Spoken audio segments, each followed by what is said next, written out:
Hi. Charity Hammer RTT. Yeah. Hello, my babes, my buddies, my friends. This is Charity Hammer RTT. We are here with the wonderful Danny McDevitt from Mob Rules. Hello, my man. How you doing? Hey, Thanks for doing having me. great. How about yourself, Adam? I am fan freaking tastic.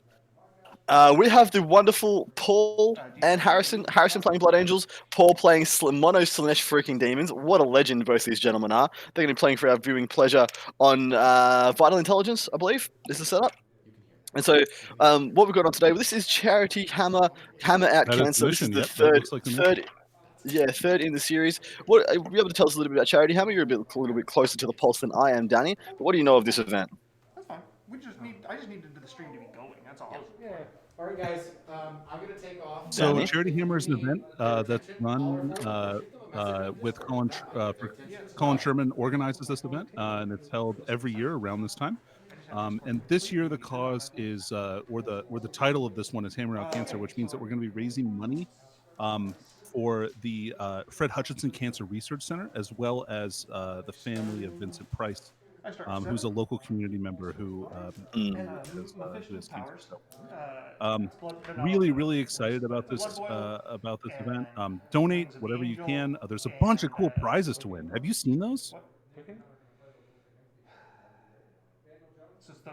Sorry, Adam. Have you seen those prizes? They are amazing. Dude, that Necron army is legit. So if you win one of the raffle prizes, the major raffle prize is a 2,000 point pro painted Necron army ready to freaking go. Like you just get that army, put it on the table, take it to a tournament, you are good to go. I think it's got somewhere like 30 or 40 Necron warriors, 2 Ghost Arcs, a bunch of characters, Calico Command Barge. You've also got I think it's 9 Wraiths and a freaking Tesseract Vault. Like for the lols. Yeah, It's so hilarious. and it's not like eBay pro painted. This is like pro painted. It's super nice. Exactly right. I might just see if we can get Stream Boss in to come in and mute the table for us. If we're going to have the table on the, if we're just not going to have a table boss sitting table side for us, I'd rather just have it muted. Me and the good man Danny will keep this thing floated and going. No stress, no fuss. We Absolutely. get table boss. I'm not quite sure what that does. Who do we got? I think we have Mitch on the schedule. I'm not sure who it actually is. Yeah, Mitch will be joining us probably periodically. He's probably just taking a quick breather while he's got the time and the chance. He'll be with us probably momentarily. He doesn't deserve it at all, does he? No. Yeah, I was going to say he does, but yeah, okay, he doesn't. Fair. All right. So we know the mission. Let's lay these lists out for the people. So have you got them open, ready to go? I'll go me to run them through. I do. Yeah, I do. I got him right here. So we got Harrison. Harrison's playing Blood Angels. He's got a patrol and a vanguard. The patrol consists of a chapter master with Teeth of Terra. He's got and a jump back. He's got a sanguinary priest with chief apothecary, selfless healer, armor, and dominus. Guy is ace. 5 infiltrators, 2 company veterans, and 2x5 plasma inceptors. Then the vanguard is led by chief librarian Mephiston. He's got 2x3 blade guard vets, 1 5-man death company with jump packs, 1 thunderhammer, 1 power fist, 2x4 sanguinary guard with axes, and 10 vanguard vets with jump packs, lightning claws, and storm shields. Yep. Freaking great list, isn't it? Oh man, what a good list, man! The hitting power here is crazy high. They're really gonna they're gonna hit like a ton of bricks plus another stack of bricks stacked on top of that. We've got Paul, who's running Slaanesh Demons, and Paul is running what I like to call a Keeper Fiesta, and he's got a Slaanesh Demon battalion and a vanguard. The battalion has got 3 Keepers of Secrets, 3x10 Demonettes, 5 Fury Mark of Slaanesh, and then the vanguard has got the Contorted Epitome, Selachii Hellbane for that 4th Keeper of Secrets, and then 2x5 Fiends, and then 1x5 Fiends, but with a Blissbringer as well. They're going to be bottom floor right here. Man, that list nice. hits like a hammer. It freaking does, doesn't it? It goes ham. This is going to be a really interesting game. I'd love to figure out what the secondaries they've picked against each other, because it's really going to decide the lay of the land here. But off the top of your head, what are some ones in this mission that'd be really beneficial either way? You don't want the shenanigans? Ooh, let's see here. So I think Assassinate for the Blood Angels is a gimme. Yeah, absolutely. I think that's the best choice. You can max out points there, which is pretty good. Engage on all fronts, I think, is another one that people that these guys are going to take. Mhm. Slaanesh demons, I think, are going to probably run scramblers. Those Furies are a great choice for trying to get that last scrambler point in the Yeah. deployment zone. And the Rangers list is going to be aggressive anyway, so they're probably going to be in their opponent's deployment zone ASAP. Well, see, yeah, here's the paradigm shift of these two lists against each other. There is a kill secondary that Blood Angels can take that's going to get quite good value from the Slaanesh demons. Well, there isn't one for the Slaanesh to take that it's going to get good value from the Blood Angels, and that might be the tail of this game. Right. Because these guys are going to mint each other. Yeah. Yeah, these guys are going to mint each other. The primary, I'm expecting to be pretty neutral. I expect them to be laying hammer blows here, there, and everywhere, not really leaning one way or another. I mean, the count on the body count for OBSEC is pretty neutral. We've got how many does Harrison actually have? So we've got 3 units of Demonettes for Paul. We've only got 1 unit of Infiltrators, literally 1 unit of Infiltrators as unless he's got Does he have Rights of War? He's got Rights of War, I don't yeah. think he has Rights of War. No. He does. He has it on his Chapter Master. Chapter Master with Jump Pack, Rights of War, Teeth of Terror. You're right. He does. My mistake. Yes. Yeah, that changes things. That skews the objective battle heavily in the Blood Angels' favor. Because like his 2 company veterans are like more survivable than like 20 Demonettes in this game. So yeah, it's a bit wonky on that one. So yeah, all of a sudden I put the primary game kind of semi-firm in Harrison's hands. Where does he think the Slaanesh demons can find us some advantages? I know we were talking off screen about some of their combat mechanics, which will give them a swathe of advantages. But are you able to break those down for the viewers? Yeah, so the Slaanesh demons have always strike first. That's kind of like the special demon rule that Slaanesh has. So if Harrison doesn't pick his fights quite right, like if he gets greedy, like we were talking about, and maybe tries to assault 2 units into 2 different Paul's different units, there's a real good chance that other Slaanesh unit is just going to be able to hammer out the unit that wasn't selected because he's going to have to alternate activations for that stuff. So that could be very dangerous for Harrison. He's got to be really careful to just kind of pick up one thing at a time and assault if he can, or potentially 3 things might be the way to go. So either 1 or 3, I think, is going to be his choice. Yeah, I agree. I think but see, that's where it's awkward, yeah? If he keeps the keepers together, there's no way for him to get a single engagement upon him. Like, he can't just go charge and eat 1 keeper, as long as he bubbles them up. And, of course, I think he'd be kind of stupid if he didn't at least bubble some of them up. I would love the idea of them in 2 tandems, a unit of 2, unit of 2. That's smart. Yeah, two doubles, and then they can back them up with swinging fiends wherever it needs to be. The fiends are going to be a bit of a neutral presence here. I don't see them doing a hell of a lot of damage like that. Of course, they'll kill Blade Guard pretty well. They'll kill everything but Sangard with the 5-up invuln, so 5-up feel no pain. They'll kill pretty well. They've got a weight of attacks, and they'll get enough rends through that they'll make an impact. But having only rend 1, it's a bit rough. Here. So unless he rolls just a ton of 6s. Exactly right. So we'll see that those Slaanesh numbers come up more and more, and if he can manage that, then I think he's got a good shot at removing stuff. But then again, nobody wants to count on luck to remove units.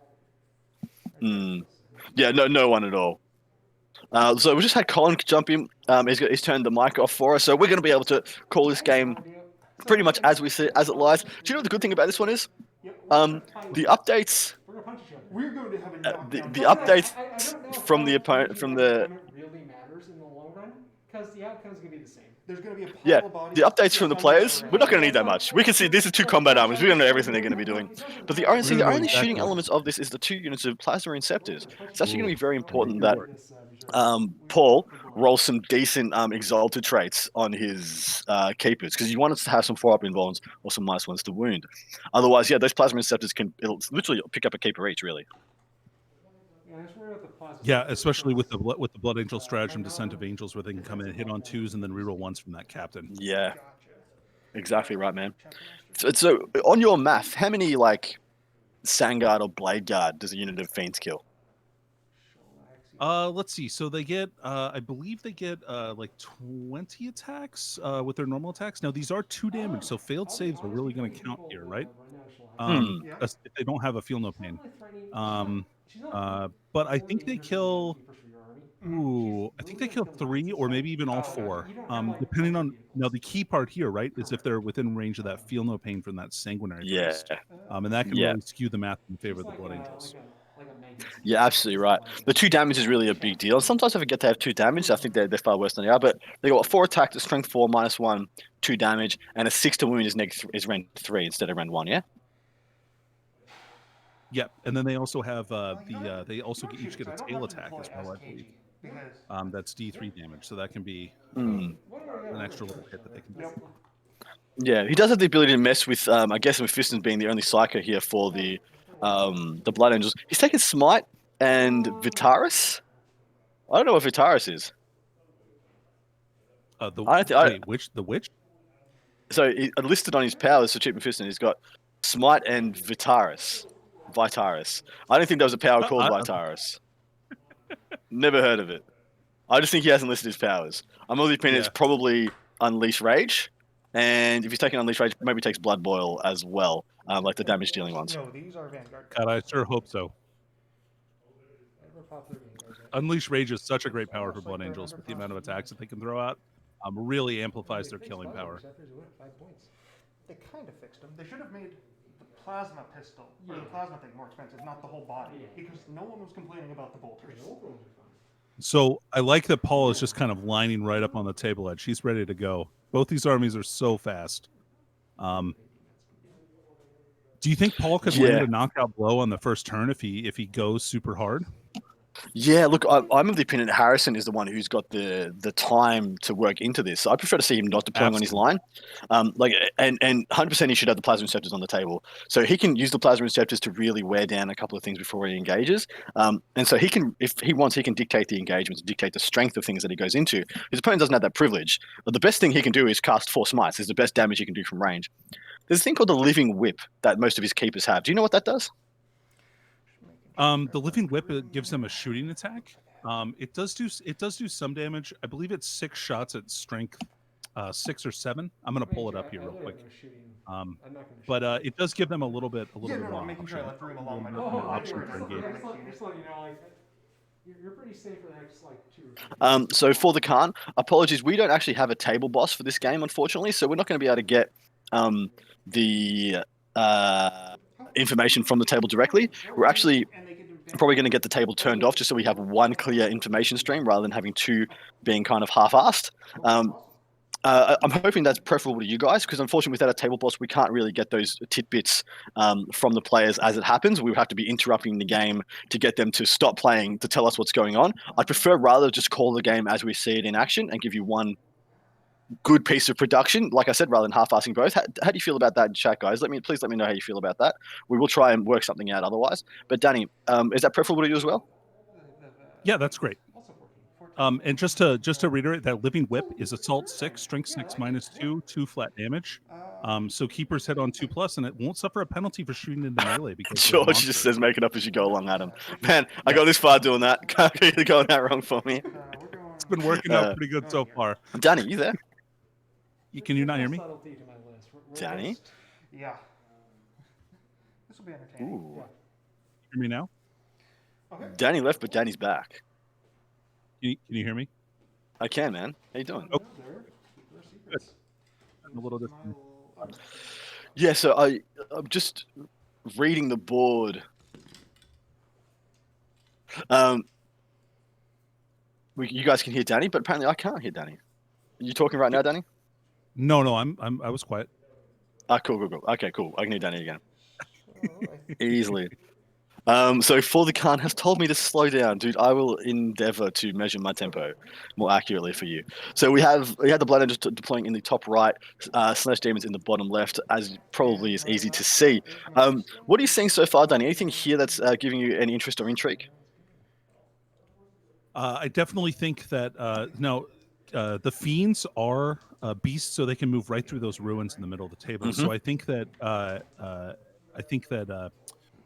Harrison's doing a great job deploying behind those crates.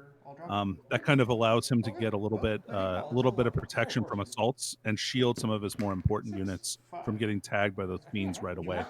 Like he definitely. Well, I guess it doesn't matter if he tags the Inceptors, right? They can just fly away because they have the fly rule. In fact, it doesn't matter. That doesn't matter at all. Most of Harrison's army has the fly roll, so getting locked in combat won't be a big deal, right? Nah. Yeah, it actually is a bit rough. The only thing that can lock him is the epitome, I believe. He's got the component epitome that can still lock him in combat. Yeah. You can, yeah. Yep. So what just what I can see from the table so far, deployment wise for Harrison, looks like we've got one unit of Inceptors right into the right side of his deployment, the other one being atop of the small box in the center of the board. Looks like we've got Blade Guard veterans just in front of his L, and inside that, I'm assuming it just looks like Marines. Probably his unit of infiltrators. Yeah, that's what I would imagine as well. Now, looks like we've got a couple of 4-mans here then everywhere. So we know he's got 4-man Sandguard units. That's what they are. And he also has is it a 5-man? So I'm just going to double check. Is it a 5-man Death Company? Yeah, it's a 5-man Death Company unit. Yeah, they all have jump packs, 1 Thunderhammer, and 1 Power Fist. Mm-hmm. Yeah. Is that working? Can you not hear me anymore? I can hear you now, Pickles. How you doing? Did it turn off the table mic though? It did not. It did not, no.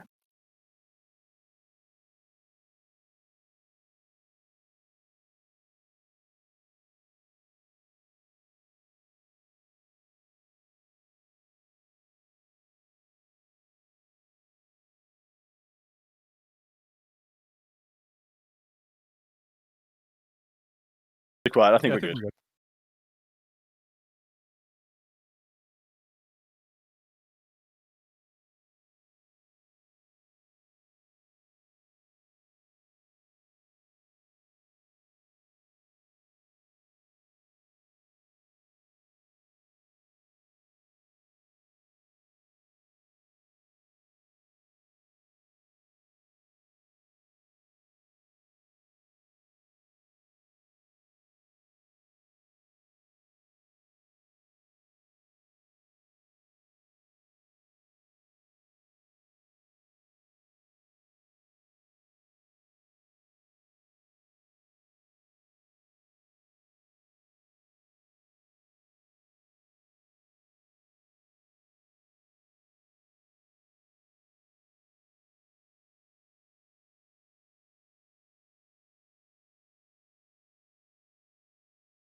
Oh no.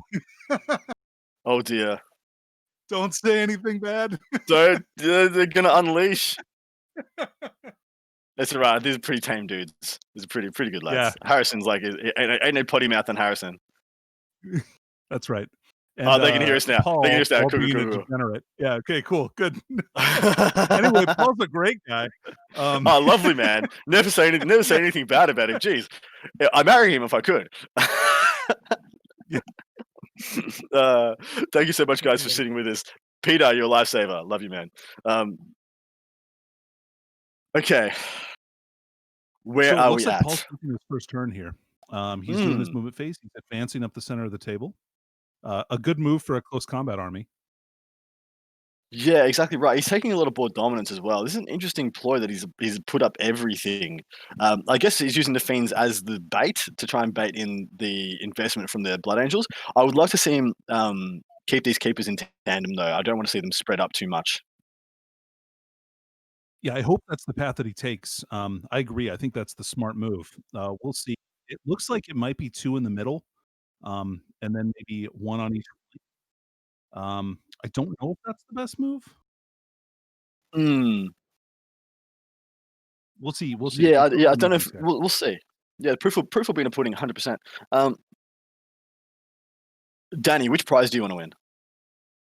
Oh man, that Necron army, of course. Of Failing course you that, do. of course, I want those orc models. And Dude, not the just orcs are because I don't legit. own a Tesseract Arc, like because I really want a Tesseract Arc. How like could a you make third an rate orc Necron Tesseract? player. Could you make an orc Tesseract Vault and you put a weird boy instead of the Catan? That would be Just the best. Make it looted. that would be that would be legit. Yeah, looted vault. And it floats because he believes it will. That's right. It's so good. He is keeping them in relative tandem. I like that. I like that a lot. Nice job. Yeah, he's doing Yeah. he's doing all the right moves. Can you see where the mirror is? I want to keep tabs on the mirror because it's actually a bit of a nice piece in this match. I can't quite make out where I it is, believe though. it's next to it's in between the two keepers and the wall. And the L, the left L, yeah? Yep. It's just, yeah. I think yeah. that's it. Right On there. the upper right-hand corner, middle objective. Yep. Kind of tucked in. Georgia said you have to sacrifice grots to keep the Tesseract Arc powered. That's hilarious. That works. Just a line of them lined up to jump in.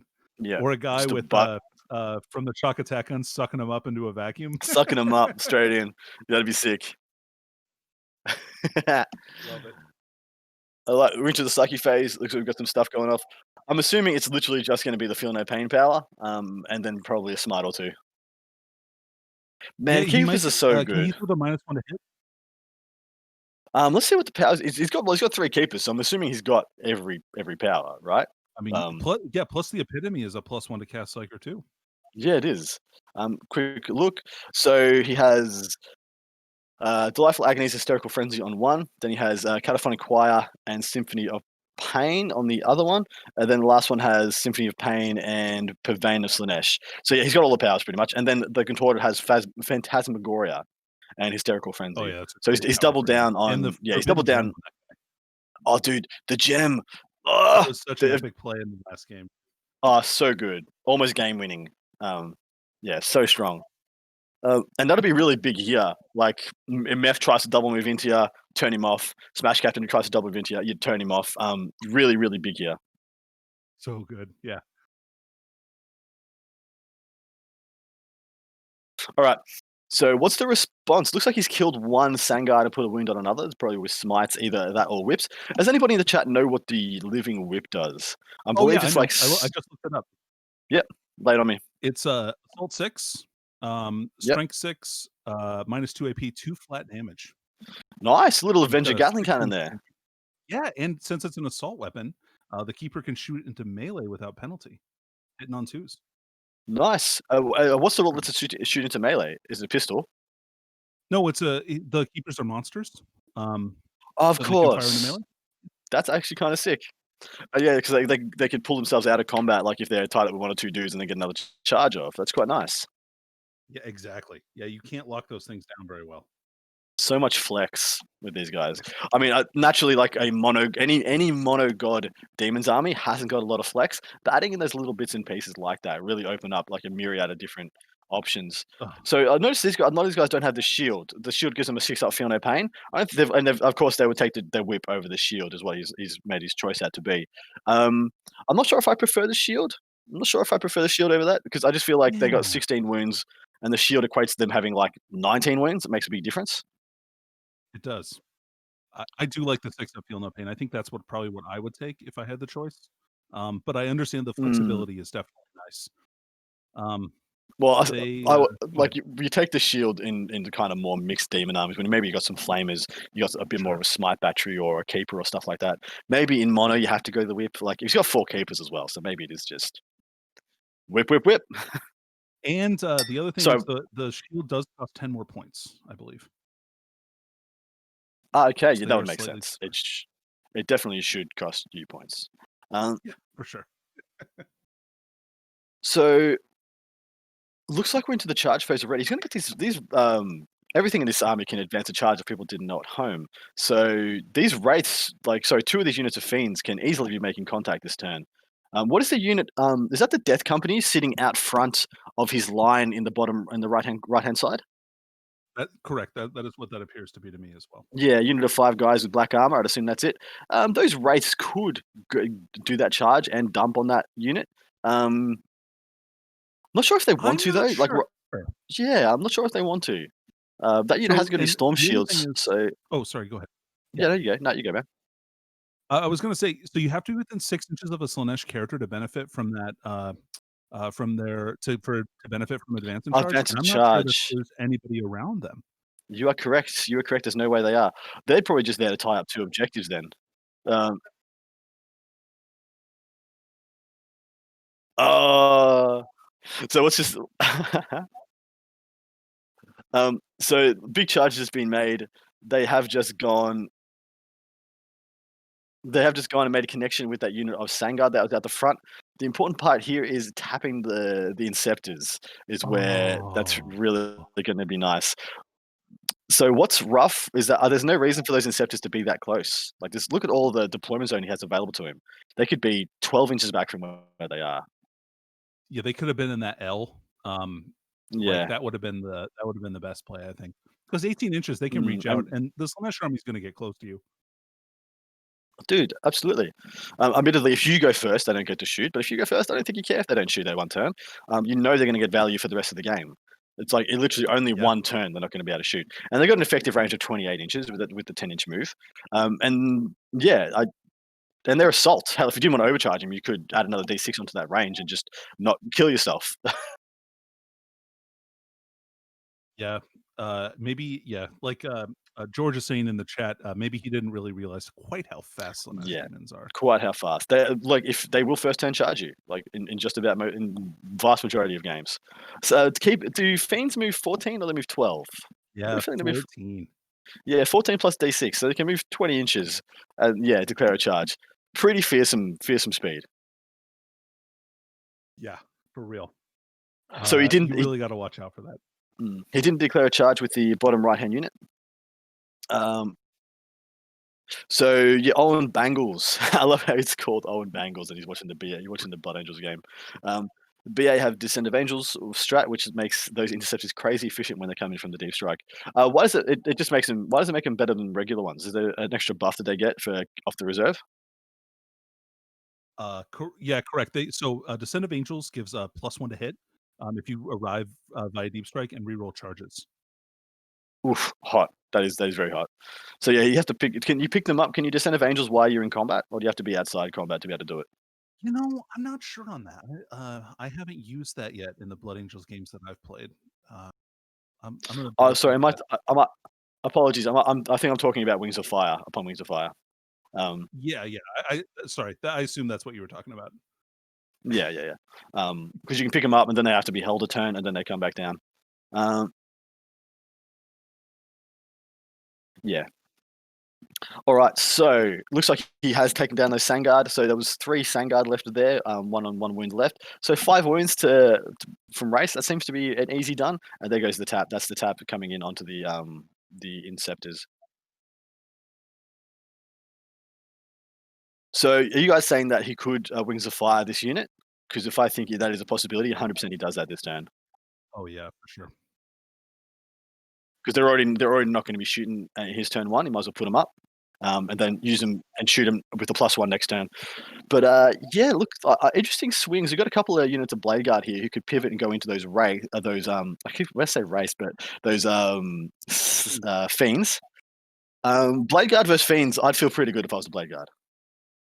Oh, yeah, I agree. Although 4 wounds and an invulnerable save kind of mitigates some of their effectiveness. But I agree with you. That's not a fight I wanna be in. George, I love George just having a conversation with himself in here. It's so good. Answering his own, posing his own rules questions, answering his own rules questions, debunking his own assertions. Love it. Taking us on a And journey with you, brother. you can use Upon Wings of Fire to, get out of combat. There's For nothing sure that you can. stipulates that. Yeah. Nothing that stops you. It just says place a unit in reserve. Doesn't matter if they're in combat, out of combat, standing on their head, twirling towards freedom. What's that quote off? Someone tell me. I don't know, man. Simpsons. Jesus. Oh, so Meth and the Smash Captain have got to be in that big bundle to the right of the L, yeah? I mean, that seems like a safe assumption. I'm not I assume that's where he is, but I'm not sure. I Mm. can't oh, I think I see him in there. So just so you know, those fiends that charge onto the bottom right-hand corner objective, they're engaged with what I assume could only have been the infiltrators from his opponent, and they've all been picked up. Oh, okay, that makes sense. Um, there was no real need for them to be there. Like, they was just kind of giving up those. They're giving them up for free. I mean, because he has everything as those jump packs here. Everything with a decent advance jumps on all those middle objectives at will. So having those guys up there is just giving his opponents, a charge target. It's literally making his army faster by letting them assault. Yeah, admittedly, it is bringing the race closer to like that big bundle of absolute Doom. brutality. Yeah, Yeah. doom. Yeah, yeah. So that, maybe that's the thing. There's like, oh yeah, I don't need the infiltrators this game. Go and be bait, my boys. Bring the meal closer to the mouth. The typical Um, Space Marine battle pile, as I like to call it. But yeah, like there's that is a nasty ball of doom right there. That has so it's much rough. concentrated command power. Yeah. Oh, I Yeah, see yeah. Meth. Meth is on the top right-hand side next to the building, next to the Blade Guard veterans. If you can see his Uh, cloak kind of onto like kind of going onto the objective on the upper right-hand side. upper right hand side, cloak onto the objective. Ah, yes, I see him. I do. I see him. Look at that. Look at that nice pose. Such a good pose. Love it. That model is awesome. Oh, it's freaking sick, dude. Yeah, absolutely love it. He's going for a fallback with the Inceptor, so he hasn't twigged to the upon wings of fire. Or maybe wants to be more conservative with his CP. Um, but yeah, like those wraiths applying such pressure onto that top, having everything bundled up onto the right there, not having a couple of units, or maybe even 1 or 2 units of Sangard sitting behind that L, would enable him to have a really big sally into this unit and clean them up pretty well. Like pretty much any of his hammer units will kill these wraiths. Yeah. I mean, I think so. 4 damage is really great, but most of his units have +1 damage. They're damage 2 with a lot of their attacks. And so Mm. those are very efficient at picking up models with 4 wounds. Like there's no overlap there. Yeah, Um, there's no real wasted damage. The change on the Sangard weapons to damage 2 is actually just freaking amazing. God, I love that. Yeah, for sure. I'm glad the less random stuff that they can put in, like the better your units are gonna get. Yeah, totally agree, dude. Totally freaking agree. The D3 damage is just so bad. Do you know how much better Custodes are gonna get where they don't have any yeah, their entire army doesn't leverage off D3 damage? It's just gonna be so much better for them. Oh my god. Yeah, they're gonna be so brutal. I already love them now they got those points reductions. I think they're sick. But yeah, I think, they can still go to a whole 'nother level in reliability now. Again. But George, D3 don't even talk to me. Don't worry, baby. I'm in that foxhole with you. It's trash here, nothingness. Um, smites are gonna pile up here as well a little bit, aren't they? Like, these small units of Sangard, he's got 3 units of 4 Sangard, and the fact is you could, with 4 smites, you could probably kill 3 of those guys if they don't have to feel no pain, especially. Oh yeah. Oh That's yeah. pretty rough, actually, 'cause he's already lost one of those, so he's only got 2 of those left. But in saying that, like, every unit in the Blood Angel unit is a hammer unit. Exactly. But the problem here, right, is that if you're trading one of your units for fiends, then that unit is gonna get traded to one of the keepers, and that's not really a Mhm. trade that you want to make. Because Yeah. those keepers can pick up unit after unit. And I don't even know if It's 5 Sangard don't kill or 4 Sangard don't kill a keeper, I don't think, not I with know, one single hit. that's actually the biggest concern I have, is that in combat, he doesn't have a single unit. The only thing that will in combat, he doesn't have a single unit that's just gonna outright kill a keeper. Like, a keeper's always gonna get to swing, and if keeper gets to swing, it's gonna be a bad time. Um, You're gonna have a so bad day, that yeah. actually is a big concern for me in this game for Harrison. Admittedly, though, like, 1 unit of Plasma Inceptor is just like as long as it's not -1 to wound, just like double hand dunks on the keeper, no stress, no fuss. Absolutely. Absolutely. Um, yeah, so I think with kind of some of I think Harrison has made some mistakes in the deployment phase, which is gonna be a hard hole for him to dig himself out of. Well, But we'll see. he's kinda given up supremacy of one half of the table already simply by dint of deploying a very weak flank, um, Mhm. and essentially giving up 1 unit for free and then giving up the usability of another one. So he needs to kill those fiends right now. The fiends don't die, they just tap the Inceptors again, and we're back to square one. Yep, and it looks like he's going to throw the Vanguard vets up there to Yeah. try and nail those fiends. I think that's probably I think they're pretty safely kill those fiends. Jane Cobb, 10 Vanguard might kill a keeper. You're actually right. I actually forgot there was 10 Vanguard. Because I'm of the opinion every time I see 10 Vanguard with only lightning claws, they're always going to be a combat squadded. But absolutely right. 100% he keeps them as a blob of 10 in this game. He actually freaking needs them to do work. If he dives unfortunately, I don't think this is the right call. If he dives the Vanguard into the Fiends, 3 keepers collapse on the Vanguard and take them off the table. And there goes his best hope of a big hammer unit. But in saying that, like, if they interrupt into the keepers and like half kill like two or 3 keepers, he can pick those 2 up at will. Absolutely. Yep. George, I don't believe there is any longer. I don't believe that is any longer part of the game. The one where you get to combat squad mid game. I don't think that's there anymore. It exists.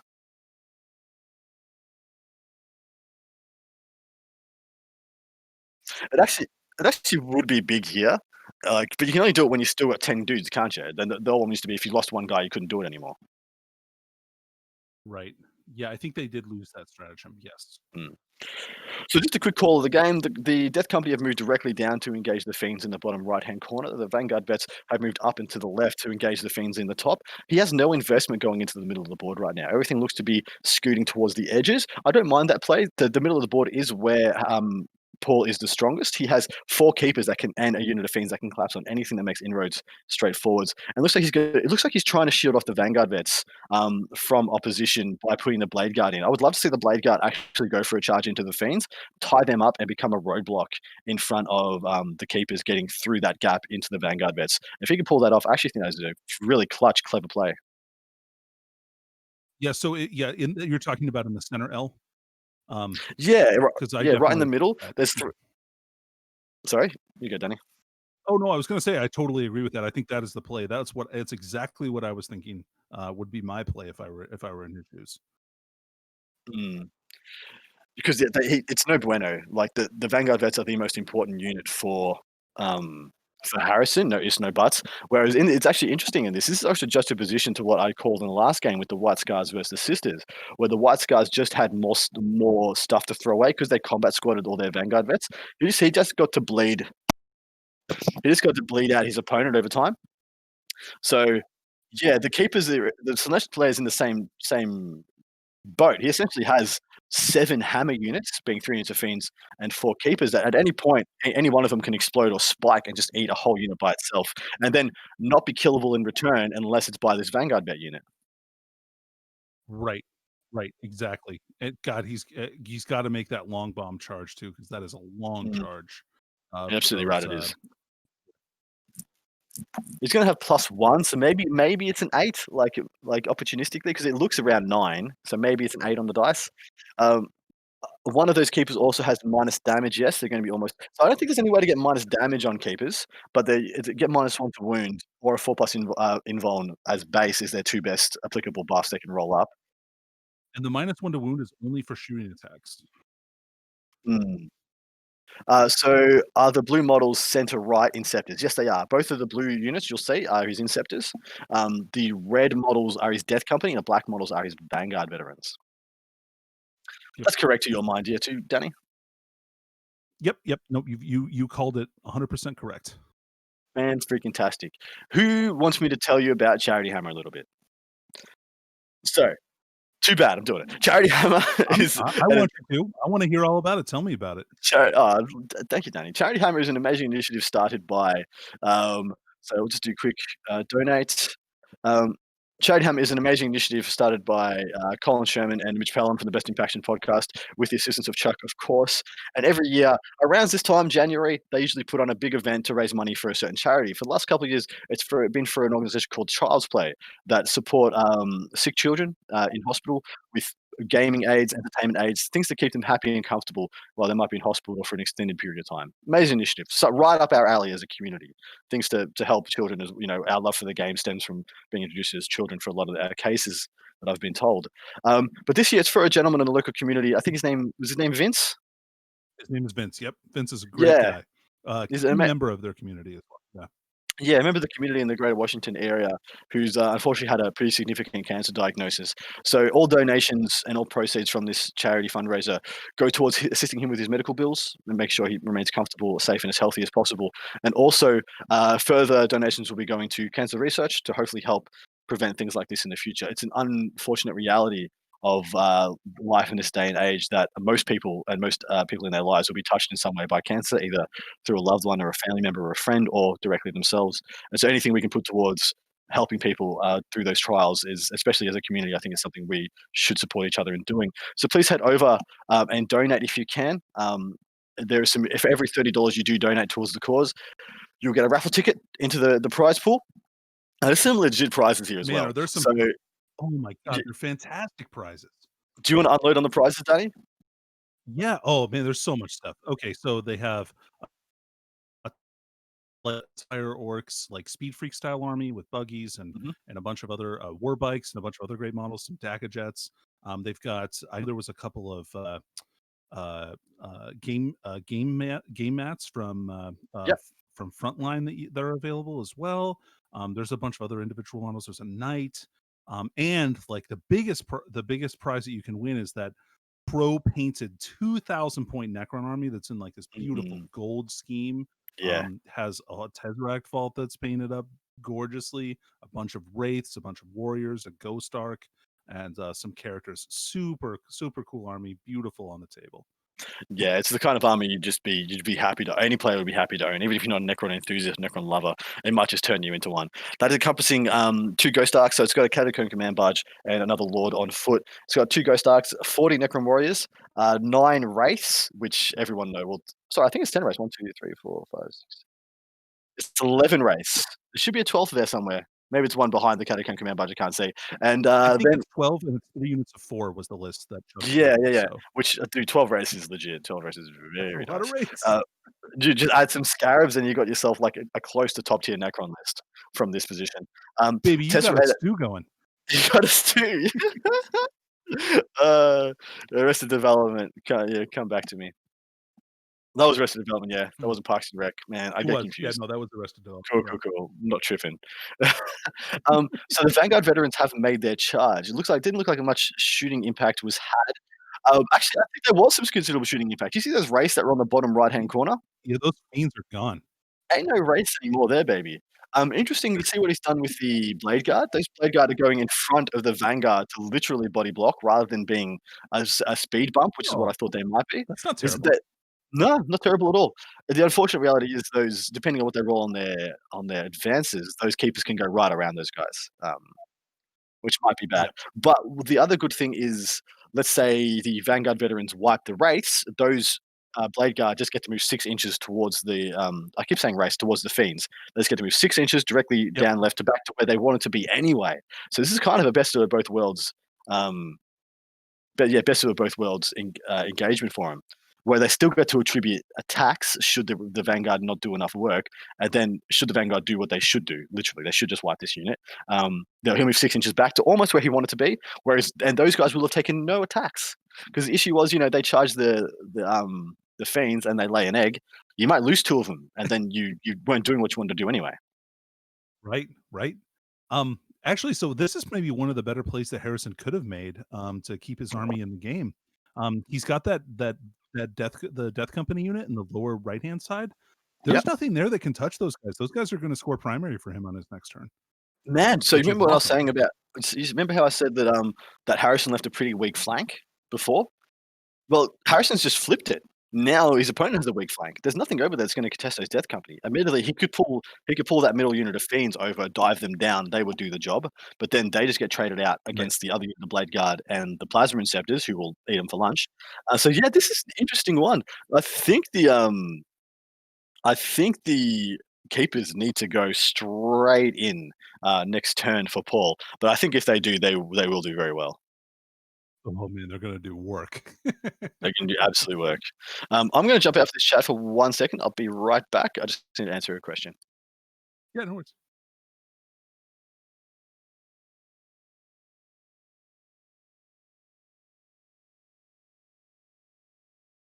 Bada bing, bada boom. I am back. Sorry. That was quick. It was, yeah. I just need to type a sentence. Look at those. Look at the dice. Look at the dice set from Harrison. Just like big dogging down. Oh yeah, I need to roll like 90 dice. Come with me, my friend. Oh yeah, look at those things. Look at With that these tumble. with these two buttons, I will take you on a journey. You're not gonna like. You're not gonna like it. Where did Meth end up? If you can tell. Let's see here. I'm trying to see that. I'm wondering if he's on the right-hand side in the middle there, kind of. I don't, or that might be the chapter master. Yeah, I've got a feeling Paul just pointed to him for us.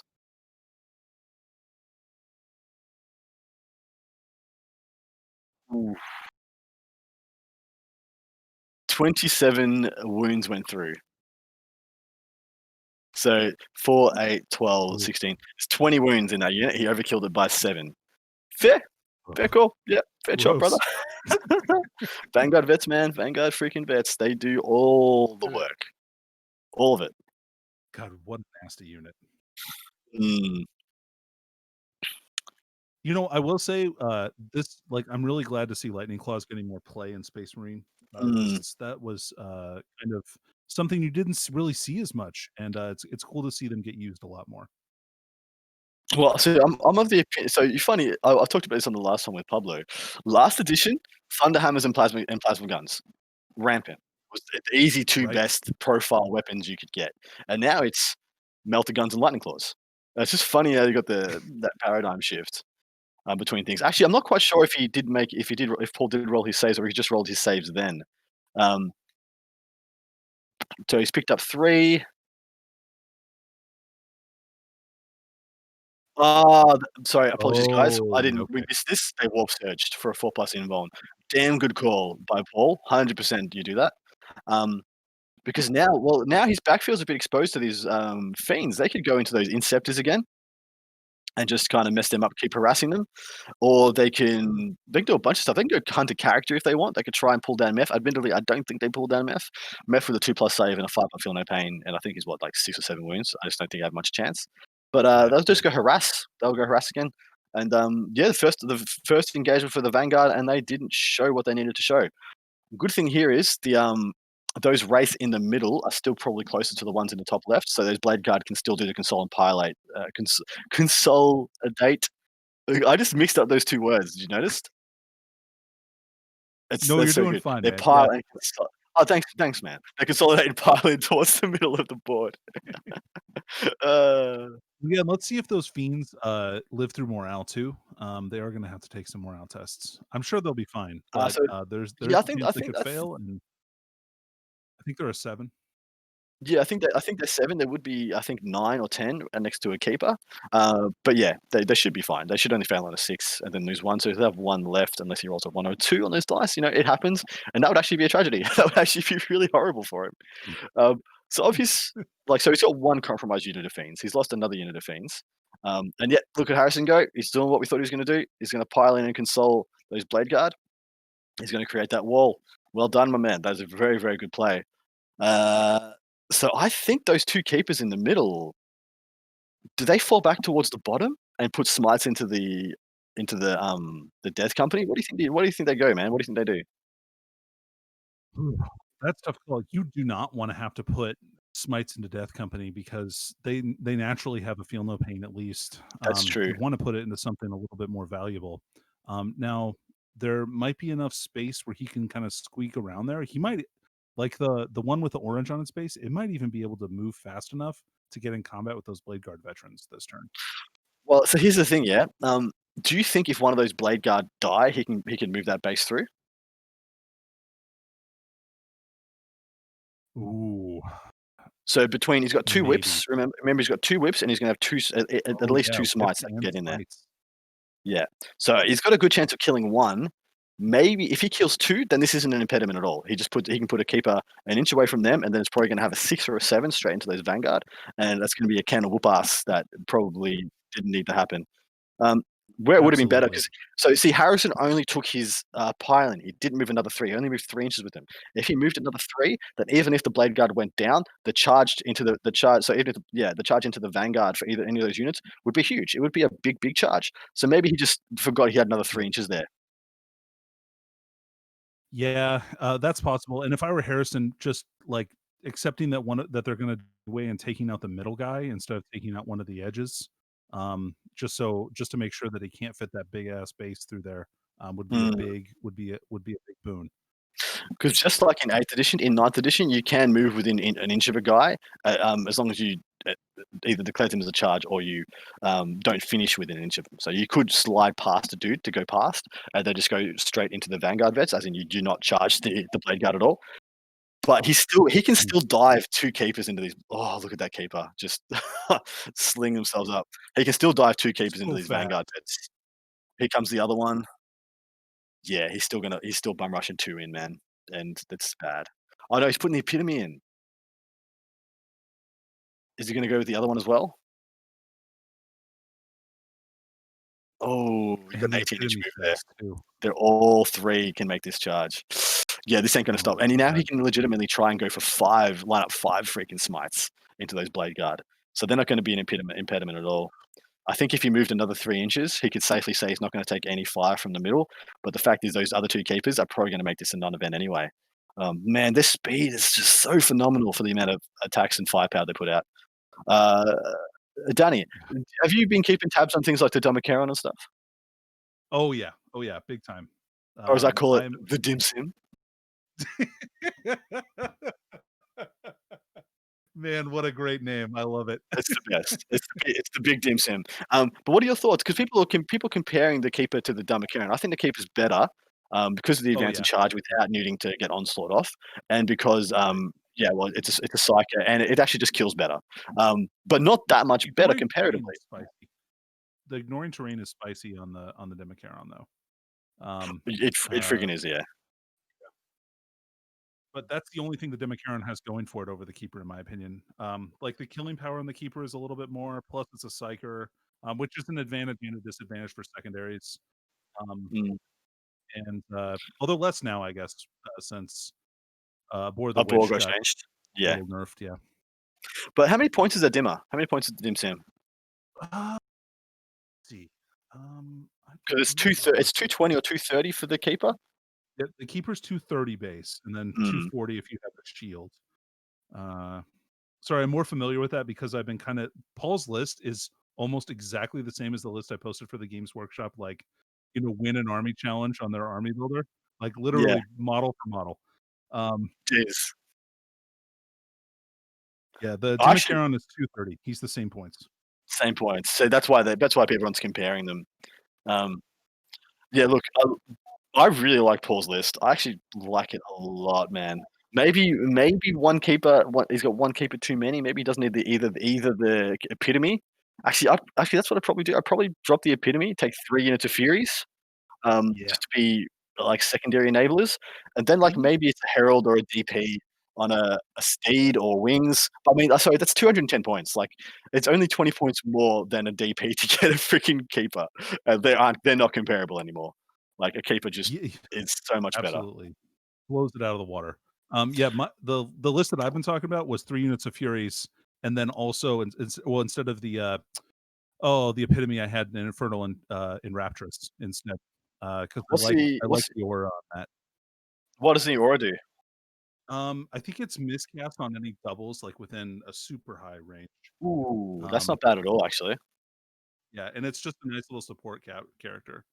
Now, the Mm. nice thing about the epitome is the +1 strength that it gives to the keepers. So it Of does make them, like, course. strength Yeah. 9, which is pretty good.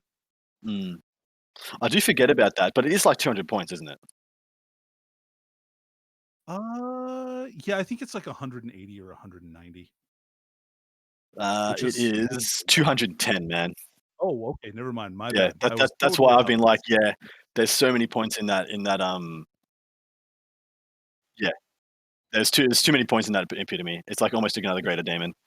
Yeah, That's why totally. I just think he can just flesh his list out a bit more. Look, I actually don't mind 3 units of Seekers, 3 units of Min Seekers, just as like Oh, secrets are objective great. monkeys. Dude, see, 3 units of Seekers, 3 units of Furies, you're just gonna get every objective point you wanna get, man. They're so fast too with Slaanesh, like, being able to advance and charge around the characters too is huge. Mm, Um, yeah, I love the Slaanesh army, it's so cool, it's so dynamic and quick. Um, yeah. I worry about it being a little bit one-dimensional, but with the board being so small, like, it's so fast it doesn't matter. Yeah, well, I find it a bit predictable. Like, I find I know Sure. you pretty much know what it's gonna do every turn. You know what all the best options are just because it's a very linear army. Like, it does have explosive ability. It's got speed just that you can't actually comprehend until you've been bad touched by it. And, but yeah, like, Yeah. so I've got a mate who's playing this. He's playing like an Emperor's Children and Slaanesh predominant army, and I'll tell you what, couple units of Chaos Space Marine bikers, couple units of Chaos Space Marine Terminators just bring so many dimensions to like a demon's army. I think it's phenomenal. I really think that's a very strong archetype for a list. Yeah, Yeah, it brings and the versatility that that brings for, like, clearing screens, for your main exactly, assault units. Yeah, exactly. huge. Like, so do you know what the worst thing in the world is? Do you know what the worst unit in the world is for a Slash Demon army? I'll see if you can guess. Uh, I'll give people a oh, couple of minutes in chat. Please guess and try and chuck up your answers. What is the worst unit in the world to face if you're a Slaanesh Demon player?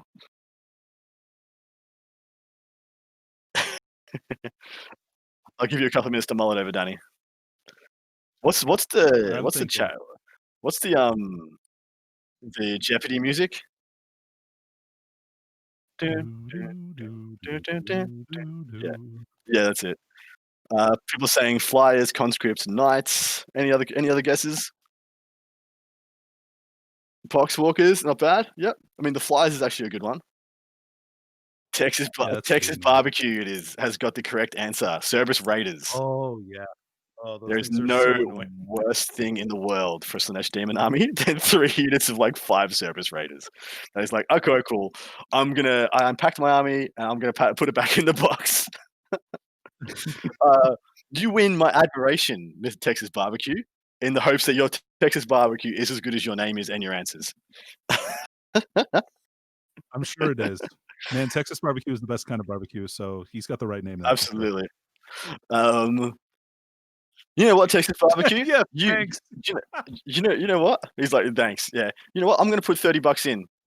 I'm gonna put $30 in as a donation from me. I'm gonna donate $30, and if I win anything with that $30, I'll send it to you, or I'll get Colin to send it to you. Oh, what a champion. Easy done. So that's what you won. You won a raffle draw prize, hopefully. Yeah, entry in the raffle is what I'm trying to say. Yeah, today is word is hard for Adam Day. Third game, guys. I'm in like the eighth hour of commentary. How many games did you call today, Danny? This is my second, so you're beating me by a million. No stress. Yeah, that's actually all I've done today. I got out of bed at 6:30, started commentary at 7 a.m., and it's now 2 in the afternoon. We're gonna go for another probably 2 hours. Although not sure this one's gonna make 2 hours. Just these guys just only knowing how to throw haymakers, but we'll see.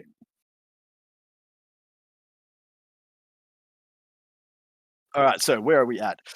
Looks like we're into the psychic phase. So through whips and psychic, looks like he has killed a vanguard veteran, put a wind on that, and he's killed one of the blade guard as well. He does need to kill another one. Doesn't look. Nice. I don't think that base will fit through there, will it? No. No, yeah, we were right. He probably needs to kill two. I think Harrison was clever and didn't pick the middle. It might have been an option that he goes through the middle, but I don't think so. With only one, I don't think there's much chance. So that keeper just goes into the blade guard, probably gets him. Although there's one blade guard with one wound. If that one does go, it's very easy for him to get into the top. But with the frontage the vanguard vets have got, I don't think he can get 3 keepers into the vanguard vets. If he can get What the do you one think? in the middle into them, then he can get 2 for sure. Yeah, because Yeah, the I one in the agree, middle I can agree. Yeah, the one in the middle can scoot behind and go into the back of him, can't it? As long as if it can fit between. Actually, see if Harrison was sorry, I don't. Harrison should take the rightmost blade guard, shouldn't he? Those wins should be on the right blade guard. Yeah, I agree with that, yeah, yeah, because the middle one for goes, he can sure. get past. The middle one stays, he can't get past. We'll see if he picks up on that. Looks like we've actually got a couple of wounds on one of these keepers. You see the rightmost keeper, the one on the smaller base that's got the extender. That's got a dice on his base. So maybe we had a perils happen there that we missed off screen. Um, Oh, that's possible, yeah. yeah, very possible. Each one of these guys. Well, sorry, he's slinging 2 casts each on these keepers. Yeah, they cast 2 powers. Yeah, they're, Yeah, are they 2 powers or 1 power? I'm actually not sure. But yeah, with like he's going to be throwing a minimum of 5 casts a turn. You're likely to get at least 1 perils here, there, and everywhere. Yeah, so he has killed 2 Blade Guard. So he can slip that keeper past. If he wants to, he doesn't have to. Like 2 keepers into the front of those Vanguard vets, it's probably enough. Like realistically, it's probably enough. But maybe you don't leave it to chance, knowing that that is your win con. The win con for the Blood Angels player is to have like a pretty relatively high strength Vanguard vet unit to swing. So what would you do, Danny? Would you send in all 3 if you could, or would you just be happy with the 2?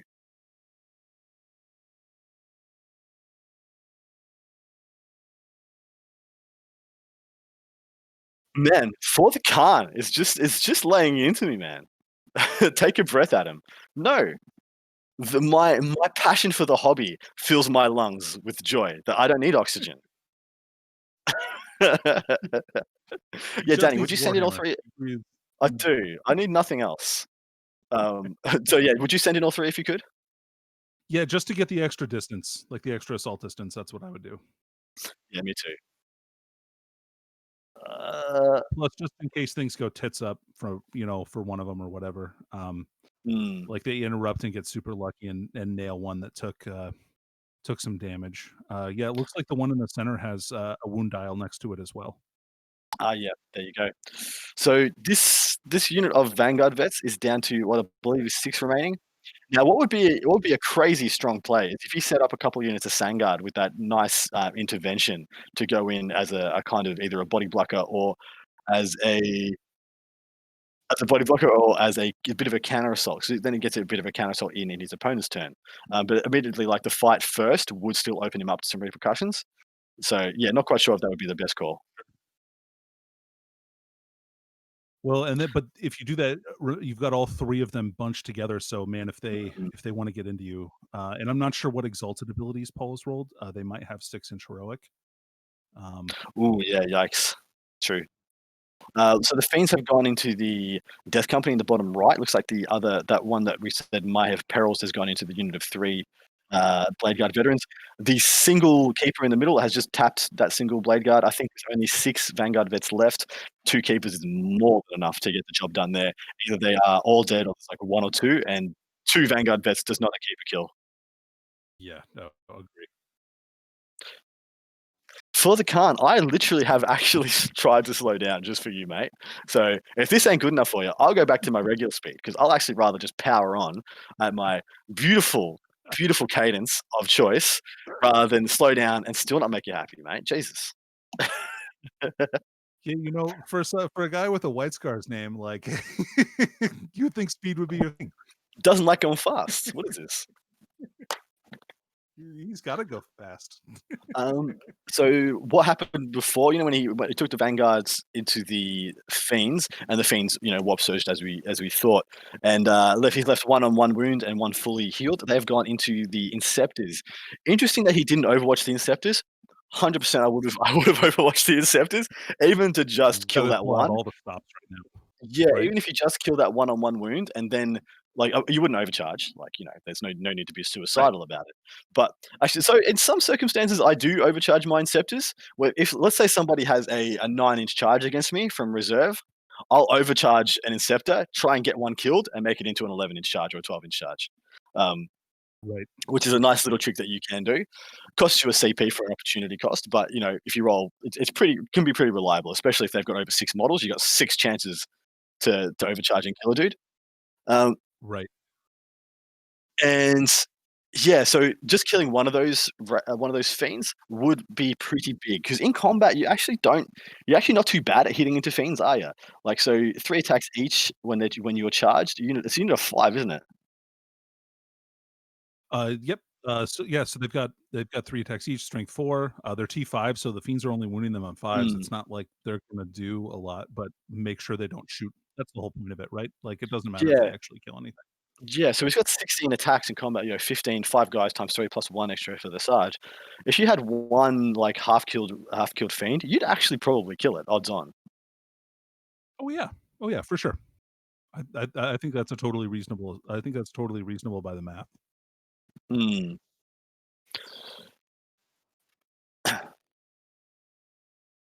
Right, so let's see. Okay, the Vanguard vets have just been. He only charged one. He only charged one keeper. Either that or he failed on the other one.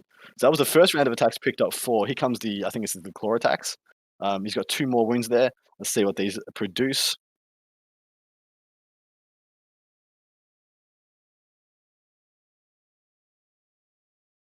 Looks like he still has 2 remaining, but this is a vastly compromised unit of Space Marines that is going to auto fail their leadership because they are leadership 8. So he needs to roll a 1 because he's lost 8 guys. So he's most likely looking at a single Space Marine Vanguard vet out of this combat. He did make all the right plays, didn't he, though? He made all the right plays to ensure these guys had the best chance at surviving this. But man, it just didn't come off. Like the Slaanesh just didn't care about the distance. They closed it too well. Yeah, the initiative was lost. So it's tough to regain that sometimes, especially against an army that just punishes you for every mistake like this.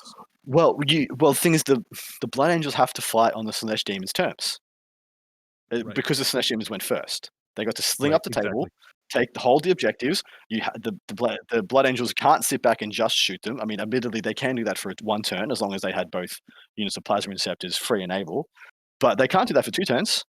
They can't do that for 3 turns. They have to dive. They have to go in. And of course, you want to start taking away resources as soon as possible. But the sum total of death for the Slaanesh Demons so far is 1 full unit of Fiends and 3 from another squad. And that's it. Everything else is still alive for the Slaanesh Demons. Whereas the Blood Angels player has lost 1 unit of Sangard, 1 unit of Infiltrators, but now is in essence 1 unit of 10 Vanguard veterans and a unit of Death Company. So it's not an even exchange yet. They're not trading evenly. No, yeah, and that's what happens when these 2 sledgehammer style armies just come up against each other. Like, one is probably going to get the advantage pretty quickly, Yeah, unless they're exactly playing right. super cagey, both of them, which you don't have to do if you go Mm. first. So interesting that White Scars has come up a couple of times now. So do you know what's really crazy? Slaanesh Demons are actually really good into White Scars because the engagements happen and usually the terms are decided before turn 3 when the White Scars power up and get to their best abilities to kill you. Yeah, unless you're spending the CP on making sure that you get to fight in Assault Doctrine. Mm. In which case, it's a big resource drain. It's 2 CP a turn, yeah, to do that. Absolutely, yes. And Oh, you, if you're 100% correct. yeah, but you're gonna do it. You're forced to do it, aren't you? You're just gonna freaking do it, right? You have no choice. You need the extra hitting power to get through some of these big monsters or big multi-wound units.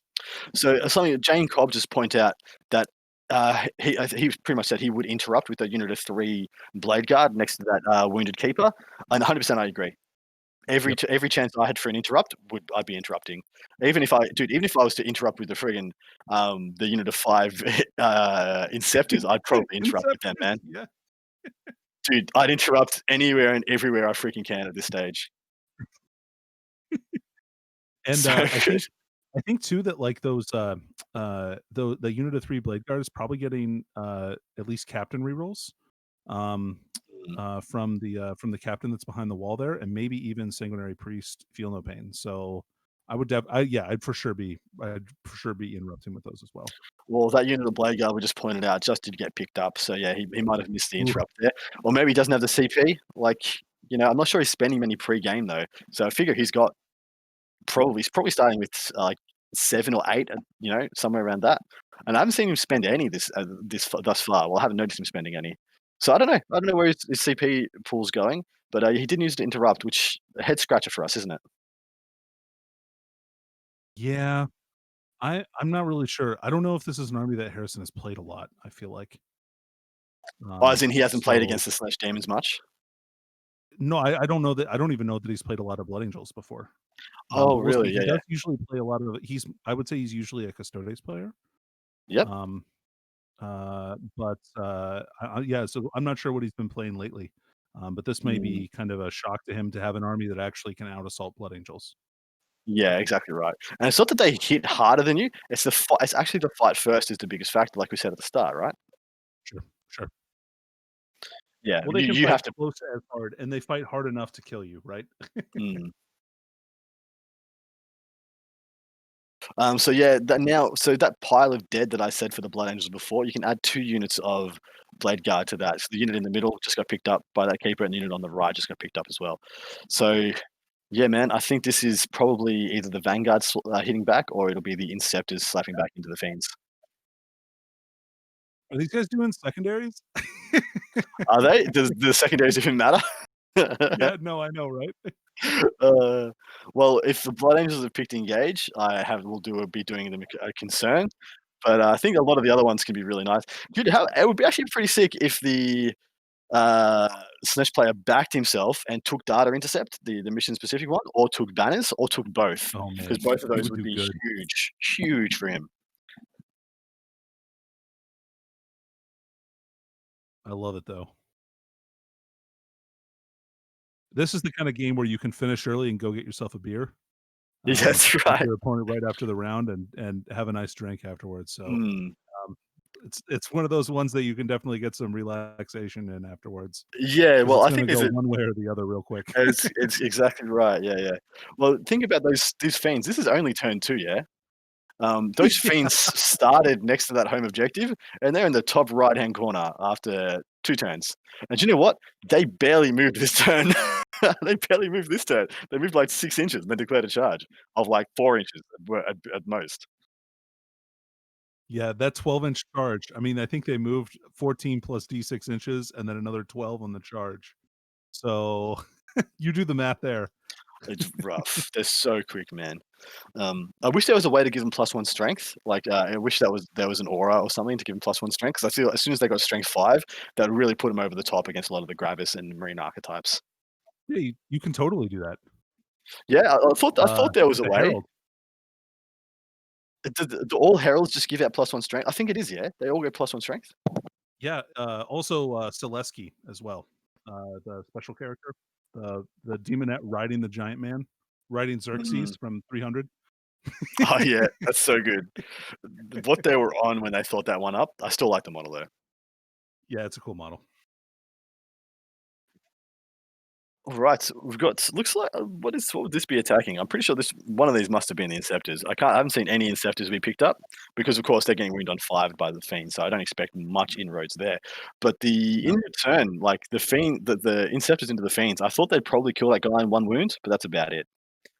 We should see Morale taking part any time now, where that unit of 2 Vanguard is either gonna auto pass, either through CP or rolling a 1, or they're gonna lose 1 and then possibly another. So this is the Inceptors, they're piling in now. Oh, here they come. Here they freaking come. Alright, what's your prediction? They're gonna kill 1, they're gonna kill 2, they're gonna kill none. I think they're gonna kill the one with 1 wound left for sure. I think Yeah. that, and then maybe, 'cause they're wounded on 3s, right? Like, it's not terrible. It's not terrible, no, hitting on 3s, winning on 3s, 16 attacks. So you can do, 12 Mhm. hits, 8 I think wounds, they'll do 5 3 wounds. ups. You can kill both, technically, there's 5 wounds there, you could kill both, which would be a big deal. It looks like the Vanguard veterans have swung and done a couple of wounds to that keeper. How many? I'm not too sure.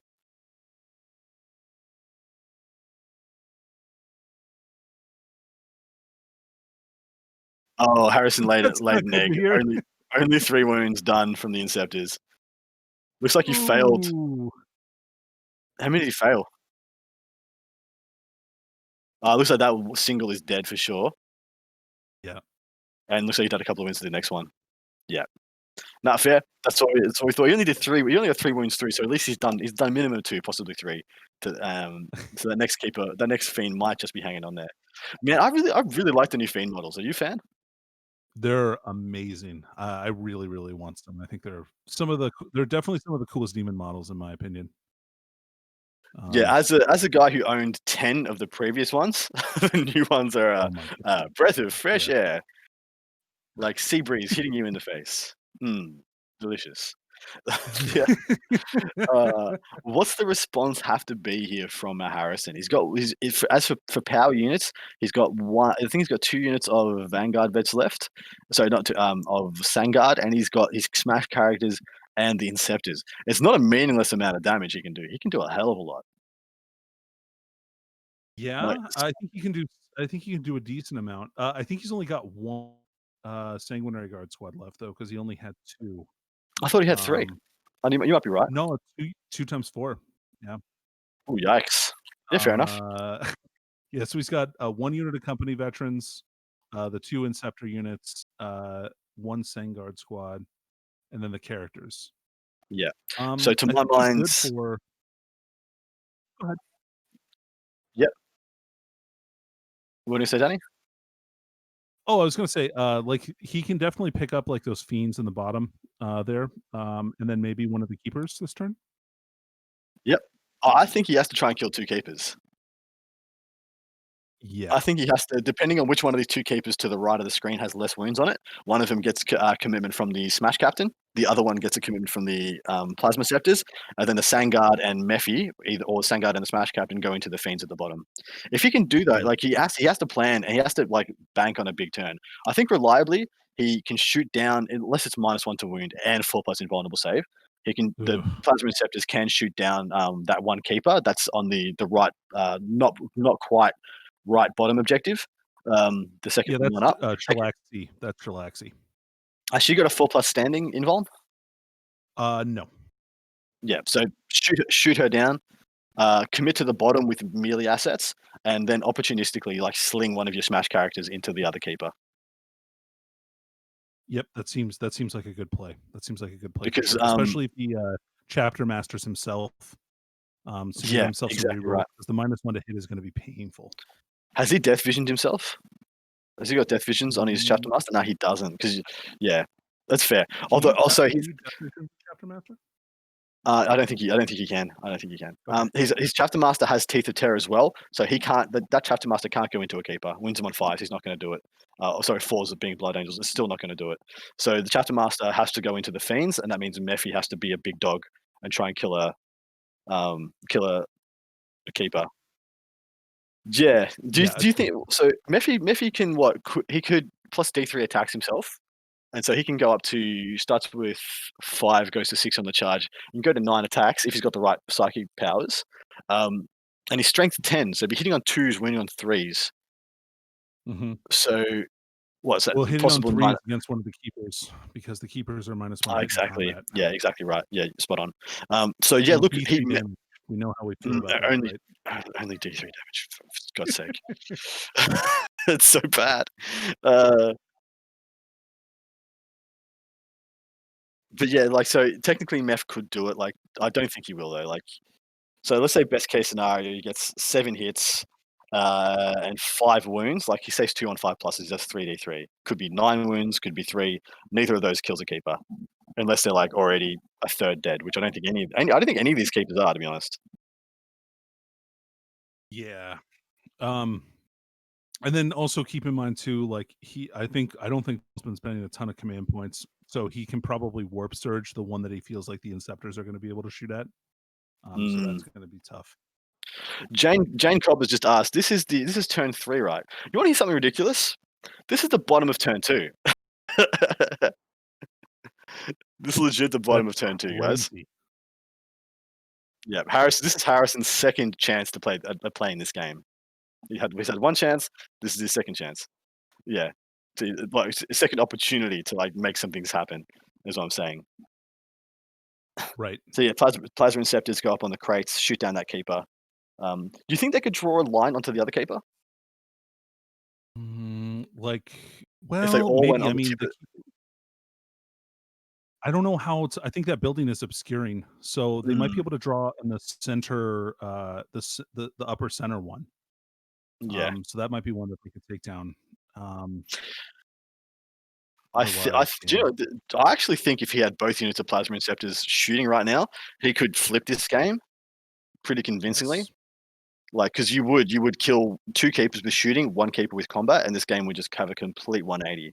But as it is, like that unit of Fiends is doing like the Dark Prince's work and like keeping this really, really slick. Yeah, I think. Yeah. I think you're right. I think that would change the outcome of this game a lot if he had both units of Inceptors able to act at the same time at any point during this game. Yeah, that deployment mistake was harsh. It was. Well, he gave up. He lost about 3 units for literally nothing.